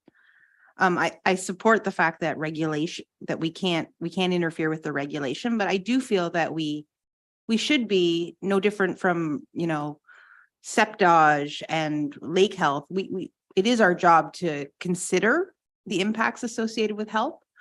And if we have to put these words in here, I'd like some clarification that the telecommunication body, whether it be Rogers or Bell or whoever, that they're taking ownership and some responsibility for the health of our community. If they're making their decisions based on regulation, are they putting in writing the responsibility of our community? Sean? So they would be required to follow whatever federal legislation's in place. We can't involve ourselves in that aspect of the towers at all. If we were, our policy would be considered unreasonable and they would be able to circumvent the entire thing. So I'm not sure. Yeah, I guess that's the answer, is we can't address that part at all. If there was some sort of litigation, would that be towards us or towards them? As far as I know, it wouldn't involve us. Okay. We're not the governing body of that particular policy or legislation. Did I see your hand up? Councillor Richards, Councillor Robert. On the 1,000-meter distance from another residential. We heard from them that that was unreasonable in order to be able to effectively service them. If we were to maintain it at the 1,000 meters, would that make our whole thing unreasonable? Or is it, can we still keep it because it's a wish? I think we could keep it at 1,000 meters, but from what we've been hearing, with the change in technology to requiring more transfer of data versus just making phone calls, the towers need to be closer together to support that change. So I think a majority of any applications we receive will be within that 1,000 meters. But we could keep it at that.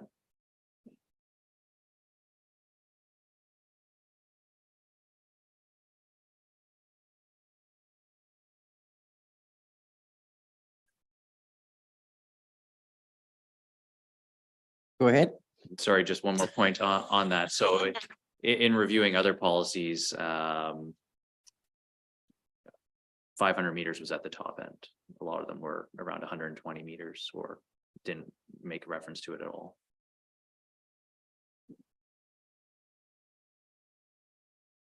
Councillor Richards. On the area of notification, would it be unreasonable to make that even more than 1,000 meters? Like, could we make it, say, a 5-kilometer radius of notification? Or again, would that be going into unreasonable territory? I would consider, I think that would be unreasonable. Again, the 1,000-meter requirement around a lake, I think that might even be stretching it. A lot of the times it's 3 times the tower height. So it's obviously a far less circulation area.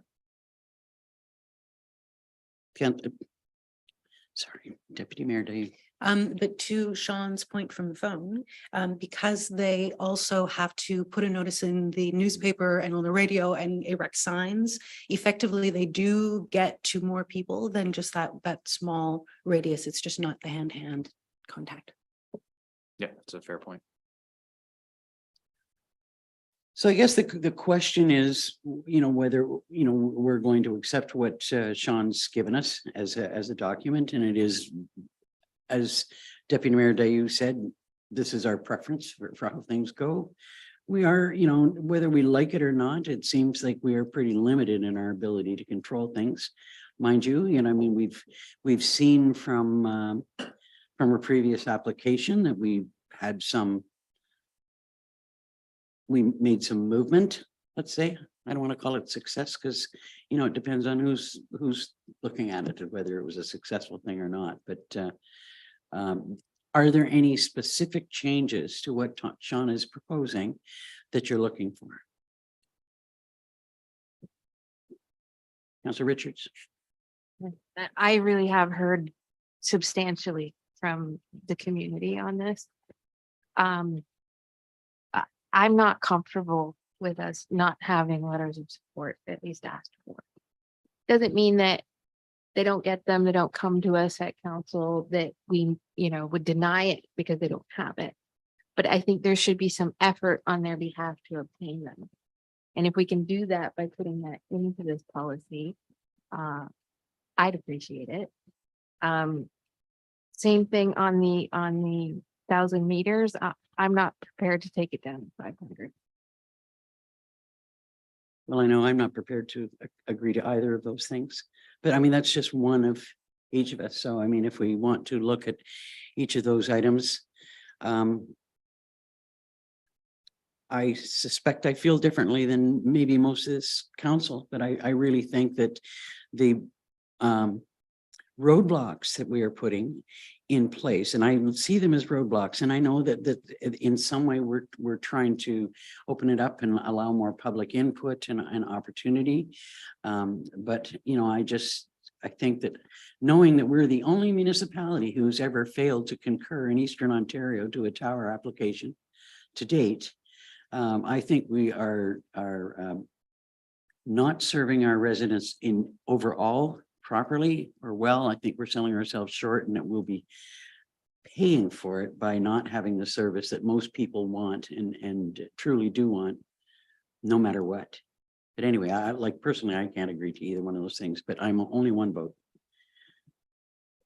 Well, believe it or not, I support the change from 1,000 to 500. I know it's contrary to some of my voiced opinions.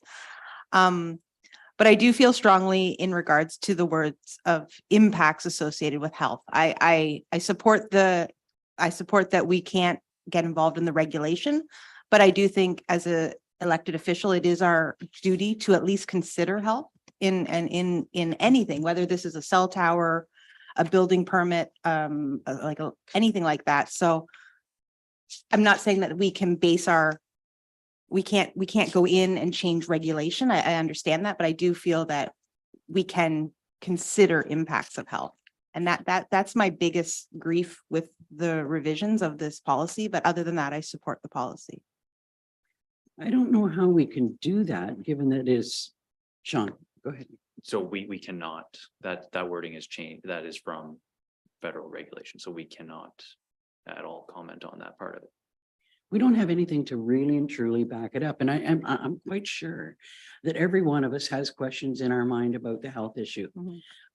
You know, because there are all kinds of things out there that suggest otherwise than what Health Canada is saying. And I mean, there have been requests for information, but that's the federal regulation within which we have to live.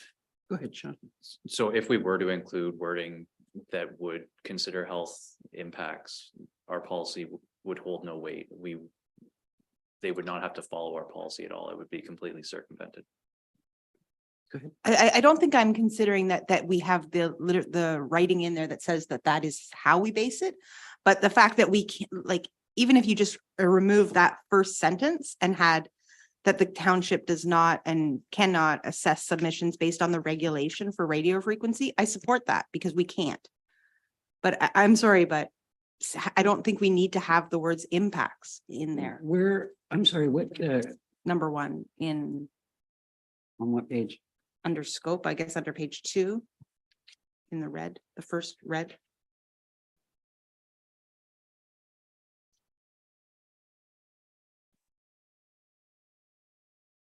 Is that right out of the wording right out of the federal legislation? I believe so. I'm just searching for that.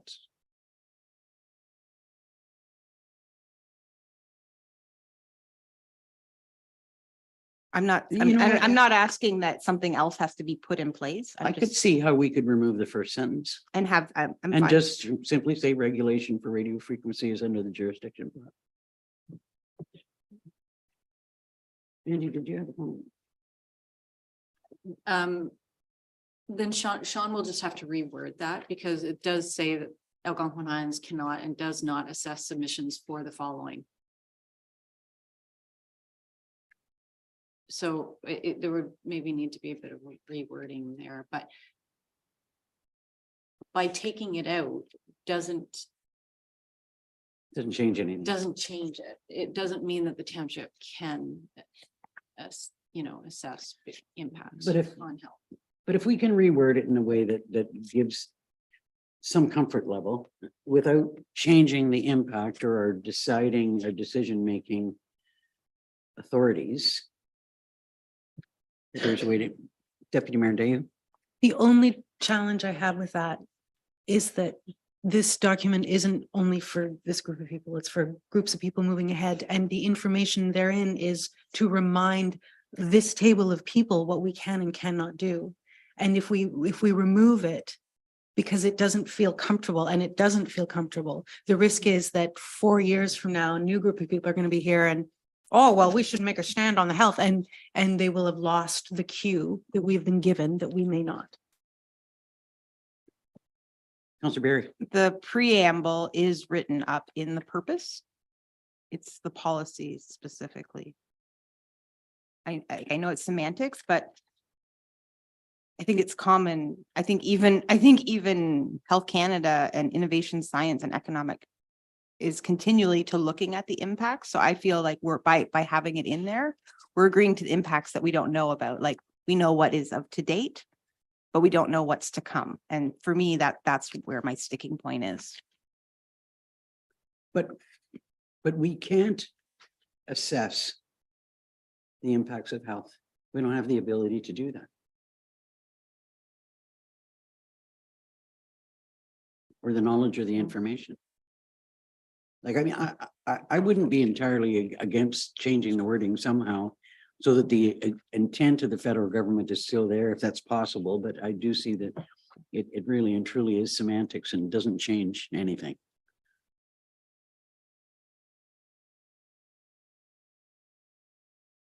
And you're not alone in how you feel about it. There's no question about it, but there's nothing there that we can base changing it on.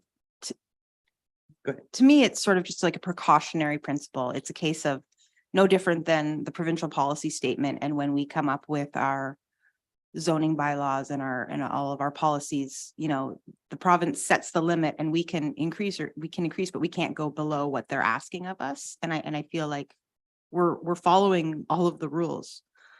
But in the end, there's planning that we have to follow, and there's all the federal stuff that we have to follow, but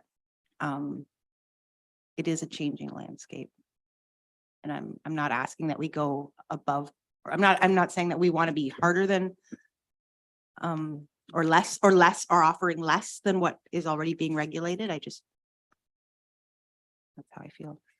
But in fact, I mean, it is what we're concerned about, the impacts associated with health. Mhm.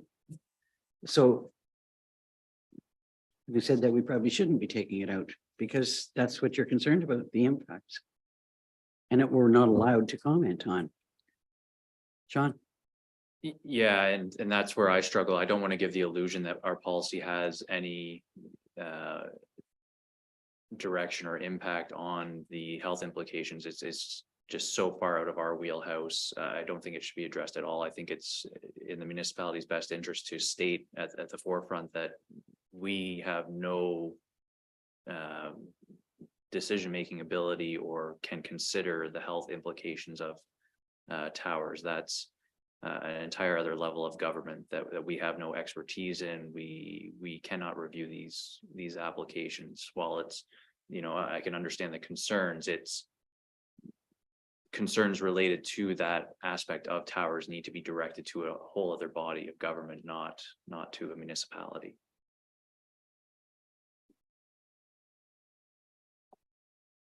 Councillor Richards.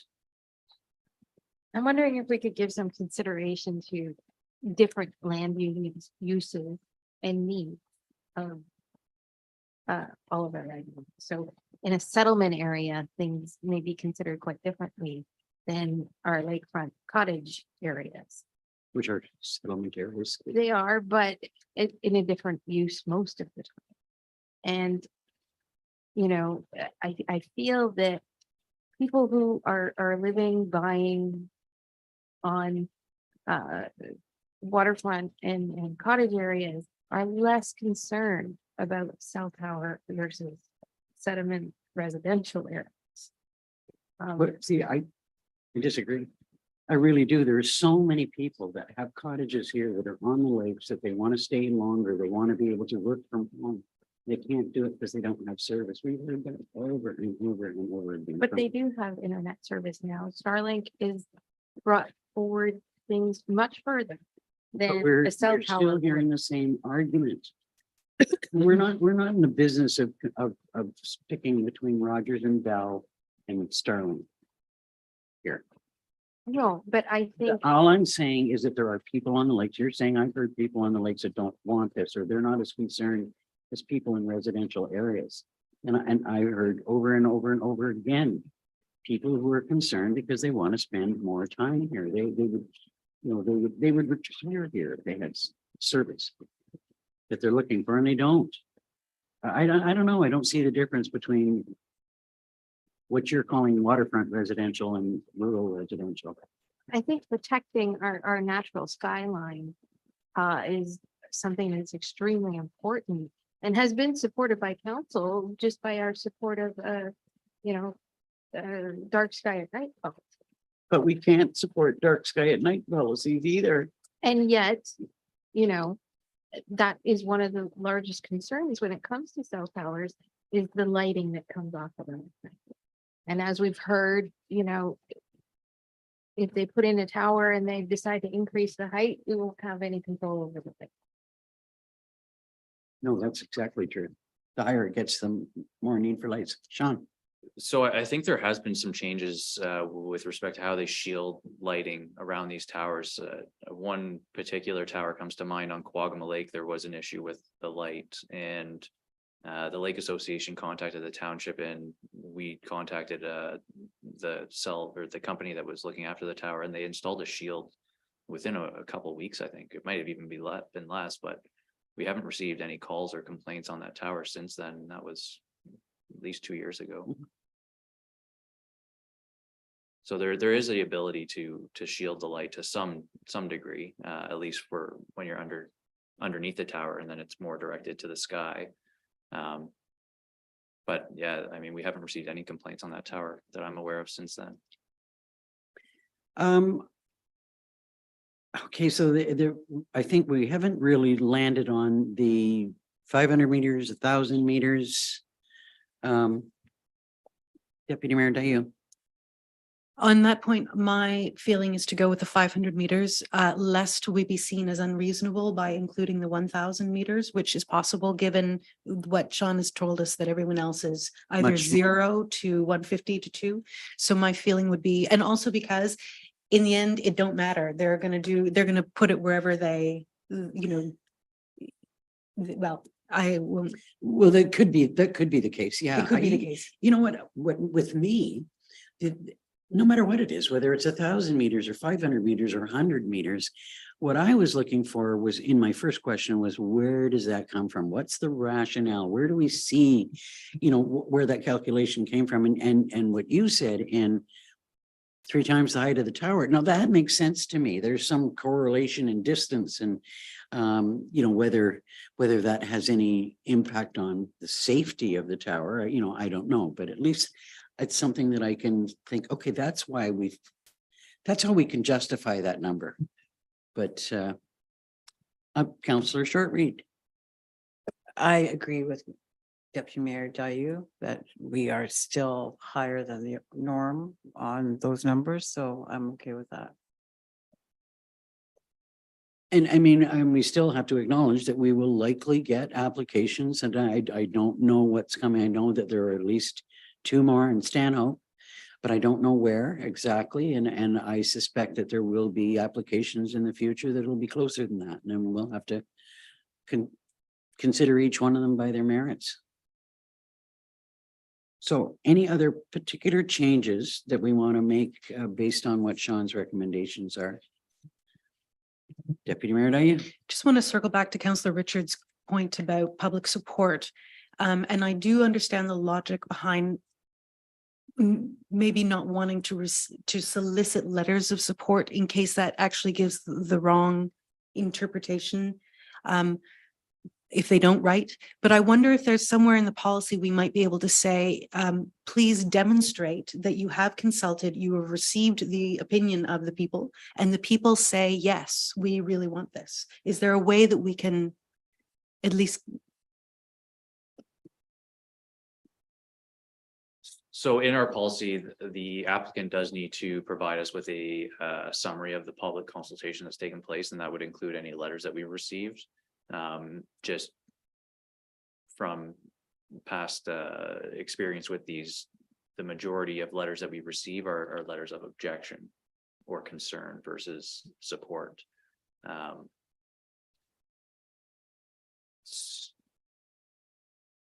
I'd be reluctant to put any requirement for a letter of support in the policy.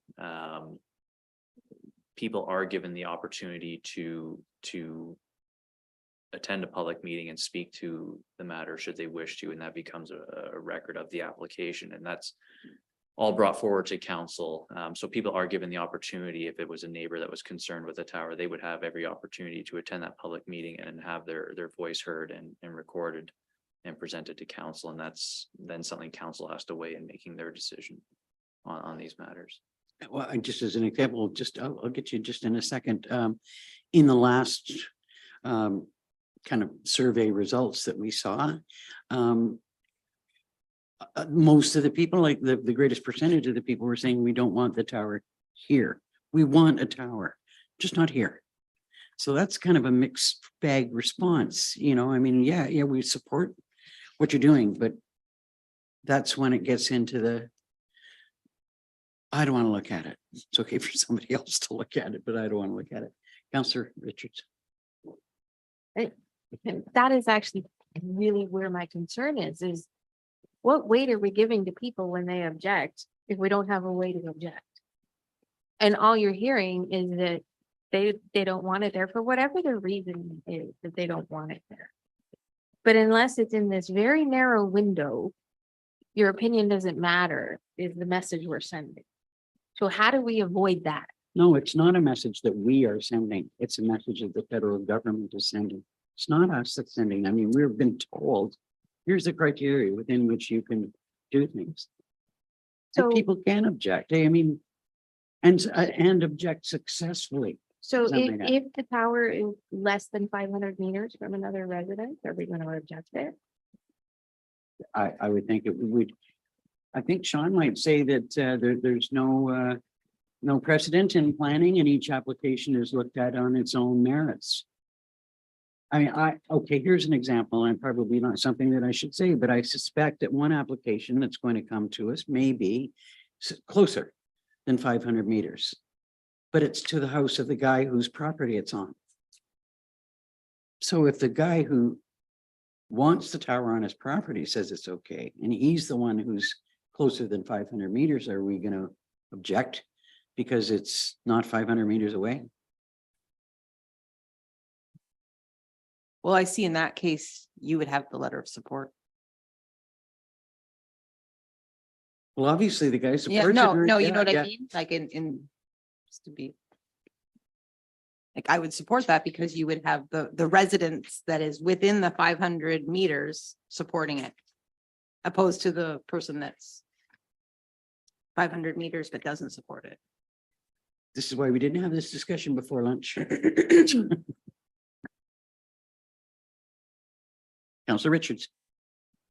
My real concern is if it's less than 500 meters from a neighboring residence, not the property it's being put on, and the neighbor doesn't want it because it's right next to his property. He's not being compensated in any way, and he doesn't want it. Does he not have a right to say he doesn't want it there, and that we would support that? Or are we just going to say, well, too bad if we decide that this is where a tower needs to be? You know, in response to that, I would say it doesn't sound fair, you know, to say that, no, you don't. I mean, of course, he or she has got the right to say, no, I don't want it there. But if there's 40 people around him that are saying, but we do, how do you balance that? And do we get any right to say that we don't want, like, I mean, I have got a huge row of, you know, the big hydro towers running by my place. I have no ability to say yay or nay to that at all. And this is no different. It's now being considered as the same as power. You know, there's some things about it that are unfair, but they're out of our control ability to control. I guess we have to see what each individual application looks like, where they're located, and what the circumstances are, right? Yeah, and I guess my comment on all this would be, I think the federal government is purposely vague in what would be considered a reasonable objection to a tower, because these are essentially a necessity in today's day and age. And it's not always something somebody wants in their backyard, but when weighing that against the, you know, the overall public interest, it's hard to argue against the benefits that improved telecommunication in a rural area provides. Councillor Barry.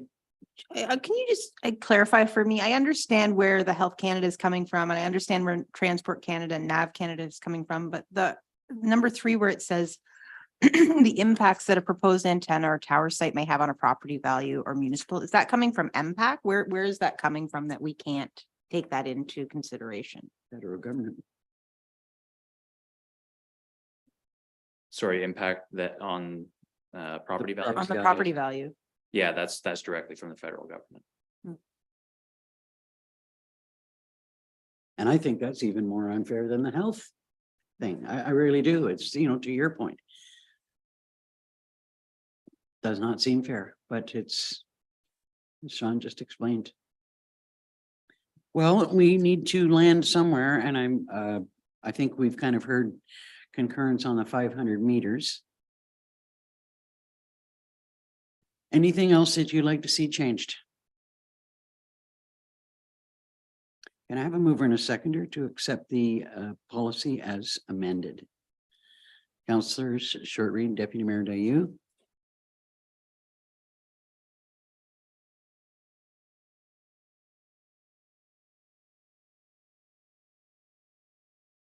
Sorry, what are the amendments?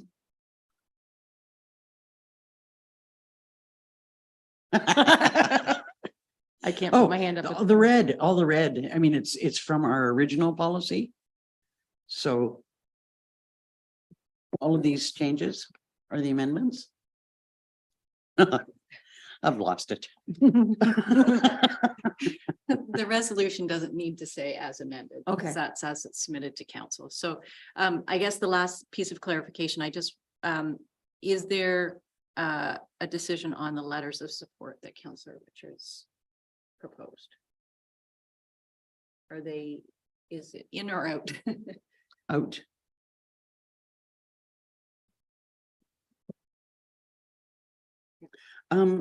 I guess I was looking at it as we have an existing policy. It's now an amended policy. That's kind of where I was coming from, but if we don't need that, that's fine. So we're approving it as presented. All in favor? Oh. Need some Wheaties or something. Moved by Council Short Reed, second by Deputy Mayor Dayu. Be it resolved, Council receives report PL 42 regarding a telecommunication facility installations policy submitted by Sean O'Callaghan dated May 18th, 2023, and that Council approve the proposed changes to the telecommunication facility installations policy and directed by law be brought forward to adopt the amended policy. All in favor? Carried. Against? Carried. Just a note about voting against a resolution. It doesn't really get recorded in any way, shape or form. I mean, it's your vote and we all take note of it. But if you officially want it recorded, then you could ask for a recording on an issue that you know, like, this is a hill I'm going to die on, then it's probably best to ask for a recorded vote so that it is actually in the record that you've done so, because people like to see that sometimes. Thank you, Sean. Thank you. So under external boards, anything on Dorset Community Partnership? No, that was just 3 weeks ago and the health hub was just 2 weeks ago, so there won't be anything. for a Nothing? little while. Okay. Anything on Upper Trent Water Management? No, there hasn't been another meeting yet. And same thing with the Muskoka watershed. Okay, under community policing, we haven't had a formal meeting, but we did have a bit of a planning session, the four mayors in the OPP yesterday. It was really interesting. I think I had at the last meeting said that we're going to be getting 4 new members. In fact, we're getting 5 new members. And they laid out, we had an opportunity to talk about those issues that are a primary concern to us. And I mean, the standard things like speeding and B&Es and, you know, drug problems, marine patrols. There was a lot of discussion about marine patrols and requested improved marine patrols, but you know, the detachment commander did say, you know, it's just amazing with social media now, you know, the minute the boat shows up at the ramp, every boat, like he said, that there could be boats all over the lake and all of a sudden, boom, they're gone. And then the minute we're gone, the activity is, so they do, I mean, they've got some real challenges, but they did hear those concerns. We also asked them for more communications because they used to send out quite a much more often they sent out communiques, basically saying, you know, where their emphasis was this month or what programs were going on, letting us know what was going on. And we haven't seen that very much. So there will be improved communications and they will be coming. They will be preparing something called it's like a municipal guide that they're preparing that will outline what their priorities are, and they're broken up into 3 categories: crime, traffic, waterways and trails, and other commitments that they've got. So they're more than prepared to come and present that to council and talk about it, and we welcome that. I certainly did. They used to come here annually and make a bit of a report to us, and they haven't done that for a long time. So they'll be doing that probably, I would suspect maybe at our July meeting. So look forward to that. The detachment commander, Leanne Spong, there's another part to that. Pardon me? That's why I couldn't remember. Anyway, she has been successful in being recruited and has been promoted. So she will not be returning as our detachment commander. The acting detachment commander has agreed to stay here for the summer and the fall to get us through the high season. And I, for one, am really glad. I really like what I hear from him. He's on top of things. So that's about it for community policing. I did have my first EORN meeting, which was interesting. It was really more of an introductory. Here's how we do things. Here's how our finances work. Here's where our partnerships are. It was interesting to see the links between because I think that the Wardens Caucus sort of started out of Hastings County, and the Wardens Caucus were the creators of the Eastern Ontario Regional Network, of the Eastern Ontario Leadership Group, Leadership Council. And so there's a connections between all of those groups, and lots of good things doing. So they talked about the ties and the links. A lot of their financing and policy is operated out of Hastings County, so they rely heavily on Hastings County's support and assistance. I confess I learned very little about the details of tower installations and their impacts, and I will learn more and bring that information to council as it's received. That's about all I could say right now. I really didn't learn anything more about Algonquin Highlands and what's in store for us. So the library board. Sure, a couple of points there. One, not to anyone's surprise, it looks like technology is taking over in the circulation stats. Desire to borrow DVDs, physical copies of DVDs or physical audiobooks is disappearing into the ether. And also magazines, things like that can be now acquired online are not being taken out either. So it looks like we're going to be looking at a bit of a shift of what is available at the library in the coming years. And the only other point there is there has been a very successful audit of the library board, excellent reviews. They've done a tremendous job in remaining fiscally responsible. Expenditure is up, but revenue is also up. So the library system is in a very healthy position at the minute. Good stuff. Any questions? I'm not sure that there's been anything to bring forward on community safety and well-being. No, sadly, there wasn't quorum for the May meeting, so it was canceled. Well, that's unfortunate. Mhm. The one thing that I would say is that the coordinator for the community safety and well-being plan had done a program with the high school students to do artwork where they could speak about what they felt about local issues. You know, whether it be homelessness, couch surfing, you know, with abuse, any number of things that are associated with community safety and well-being. And some of the artwork that was done there was absolutely extraordinary. And there is a online display of that artwork that's available for people to look at. And I'm just wondering if it isn't through the library's website. But I'd have to double check on where that's available if anybody wants to take a look at it, because it was really touching to see how deeply some of the students really felt some of the issues that are being faced in the community. So I thought that was an excellent piece of work. And I also was quite happy to hear the links between the police and the willingness for them to work with the community safety and well-being group and some of the areas where they could partner going forward. Anything on the Muskoka River Watershed Communications Committee? Okay. Any notice of motions? Hearing none. Correspondence. Any support for the correspondence?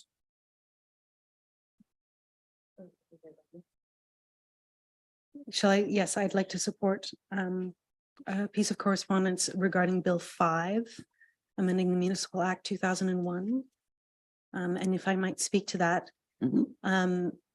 there is a general public call to improve the Municipal Act to ensure that those municipal councillors in Ontario who are recognized by courts of law as having egregiously fallen afoul of safety and well-being and harassment or abuse within the municipal setting would no longer be allowed to run for election. Currently, the Municipal Act does not prohibit someone who has been convicted of abuse or manipulation or whatever it might be against other members of council and staff from seeking re-election. And so this bill is asking the Municipal Act to be altered so that should an integrity commissioner deem that a transgression has happened and that someone has been abusive towards municipal staff or other members of council, that the integrity commissioner could apply to the courts for the courts to either remove that individual from their seat or to prohibit them from ever running for re-election again. So for me, it's reasonable. This isn't a witch hunt. This isn't this person hurt me, therefore they have to lose their seat forever. There are several steps that would have to transpire before that individual was stricken from their ability to run for council. But I do think it's absolutely appropriate if anyone abuses a member of staff that way or another member of council that way, I do not believe they should retain the right to run for a re-election.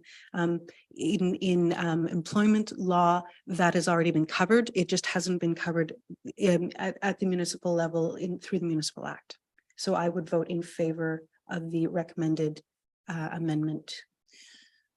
The only question that I would have about that is it only with relation to sexual harassment or abuse? Or is it associated with other crimes? Because to me, you know, if you're going to, you know, I mean, that definitely is a reason to take some action. I don't, but I also believe that if you're guilty of a number of other transgressions and crimes, that the same thing should happen. And I don't see that here. And my other question is, and I should maybe know the answer to this, this is just directed at women, right? Or is it both sexes?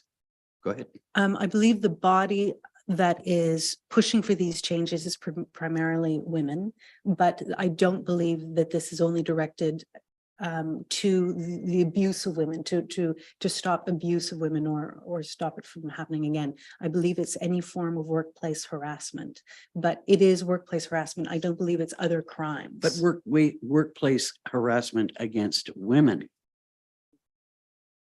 I will have to reread to see. Because to me, there needs to be some equality there because there are many cases that are probably not spoken about as much where women are abusing men treating them inappropriately if they have power over them.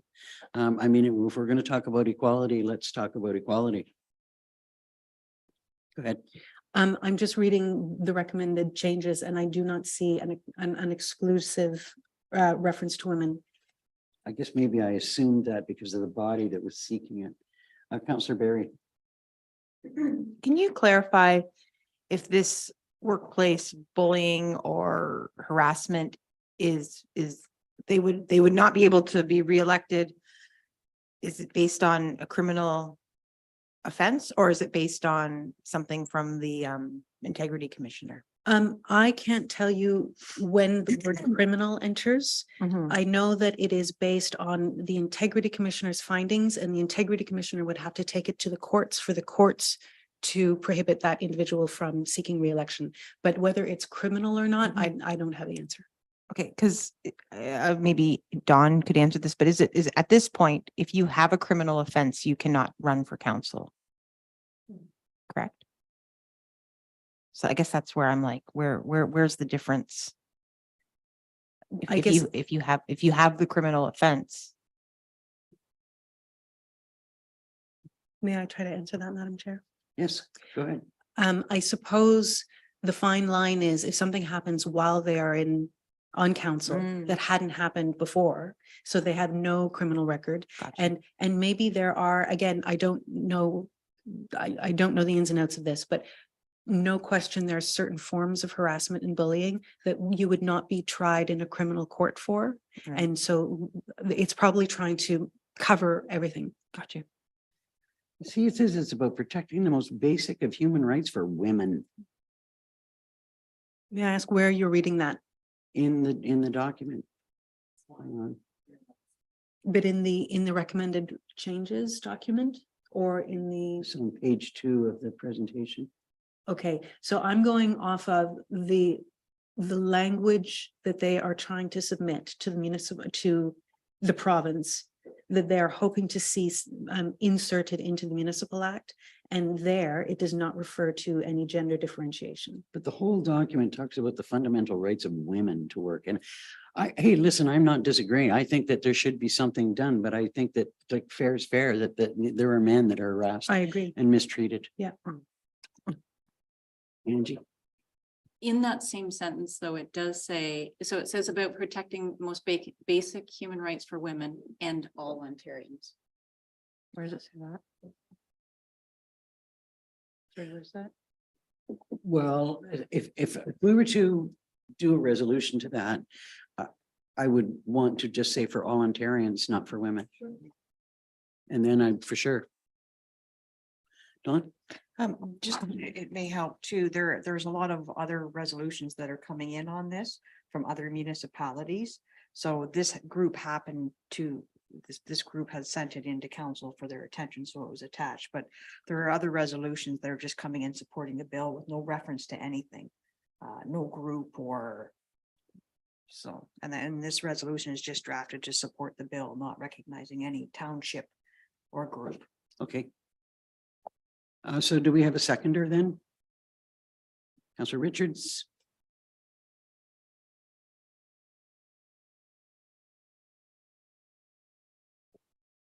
Moved by Deputy Mayor Dayu, seconded by Councillor Richards. Be it resolved, council receives correspondence requesting council support Bill 5, Stopping Harassment and Abuse by Local Leaders Act 2022.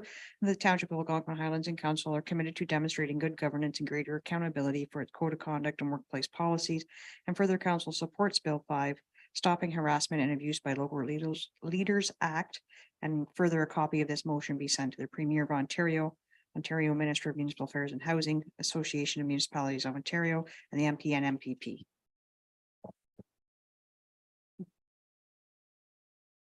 All in favor? It's carried. Could I also have a mover and a seconder to receive the correspondence summary listing? Councillor Sir-Reed, Deputy Mayor Dayu.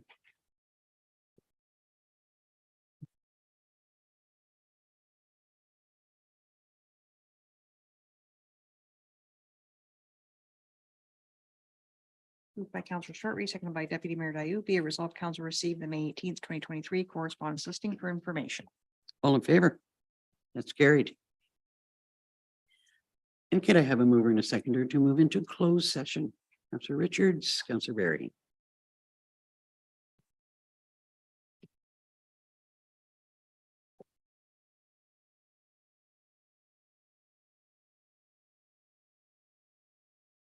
Moved by Councillor Richards, second by Councillor Barry. Be resolved, council adjourns its open session at 1:48 PM in order to proceed into closed session for the purpose of discussing personal matters about identifiable individuals, litigation or potential litigation, and advice subject to solicitor-client privilege in accordance with section 239(2) B, E, and F of the Municipal Act 2001 SO 2001 as amended regarding legal matters. All in favor? That's carried.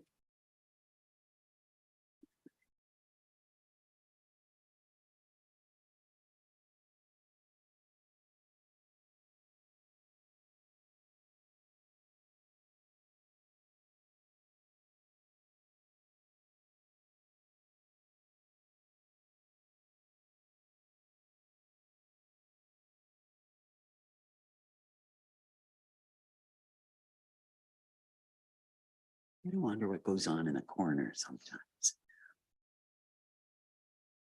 Welcome back to the open session. Next on the agenda are the bylaws. So could I have a mover and a seconder to approve the bylaws as presented? Councillor Richards, Deputy Mayor Dayu.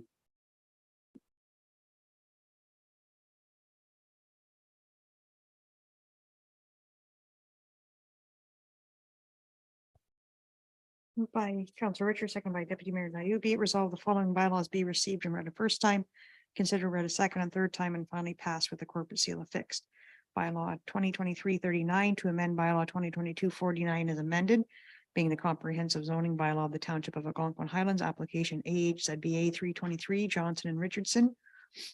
2023-40 to authorize the execution of a memorandum of agreement with Tulloch Engineering for engineering services for the renovation of the Public Works Garage on North Shore Road. 2023-41 to authorize the execution of a memorandum of agreement with Tulloch Engineering for engineering services for the renovation of Public Works Garage on Quagama Lake Road. 2023-42 stop up closing of a part of the original Shore Road allowance lying in front of Lot 7, Concession 10, Geographic Township of Stanhope Clark. 2023-43 to stop closing of a part of the original Shore Road allowance lying in front of Lot 2, Concession 7, Geographic Township of Stanhope Holdcroft. 2023-44 to stop up closing of a part of the original Shore Road allowance lying in front of Lot 19, Concession 11, and part of Lot 19, Concession 11 designated as road allowance on Registered Plan 183, Geographic Township of Stanhope Corbett. 2023-45 to adopt a telecommunication facility installations policy for the Township of Algonquin Highlands. 2023-46 to enter into a household hazardous waste defense service extension agreement with Buckham Transport Limited. 2023-47 to adopt a tax billing and collection policy. 2023-48 to authorize the execution of an Ontario transfer payment with His Majesty the King and Right of Ontario as represented by the Minister of Northern Development, Mines, Natural Resources and Forestry with respect to the Stewardship Youth Ranger Program. All in favor? That's carried. Could I have a mover and a seconder to approve the procedural confirmatory bylaw?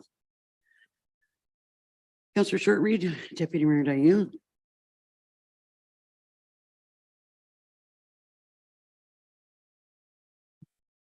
By Councillor Shortreed, second by Deputy Mayor Dayu. Be it resolved that bylaw 2023-49 being a bylaw to concur in the proceedings of council held during its regular meeting on May 18th, 2023, be received and read a first time, considered read a second and third time, and finally passed with a corporate seal affixed. All in favor? That's carried. Finally, could I have a motion to adjourn? Deputy Mayor Dayu, Councillor Richards.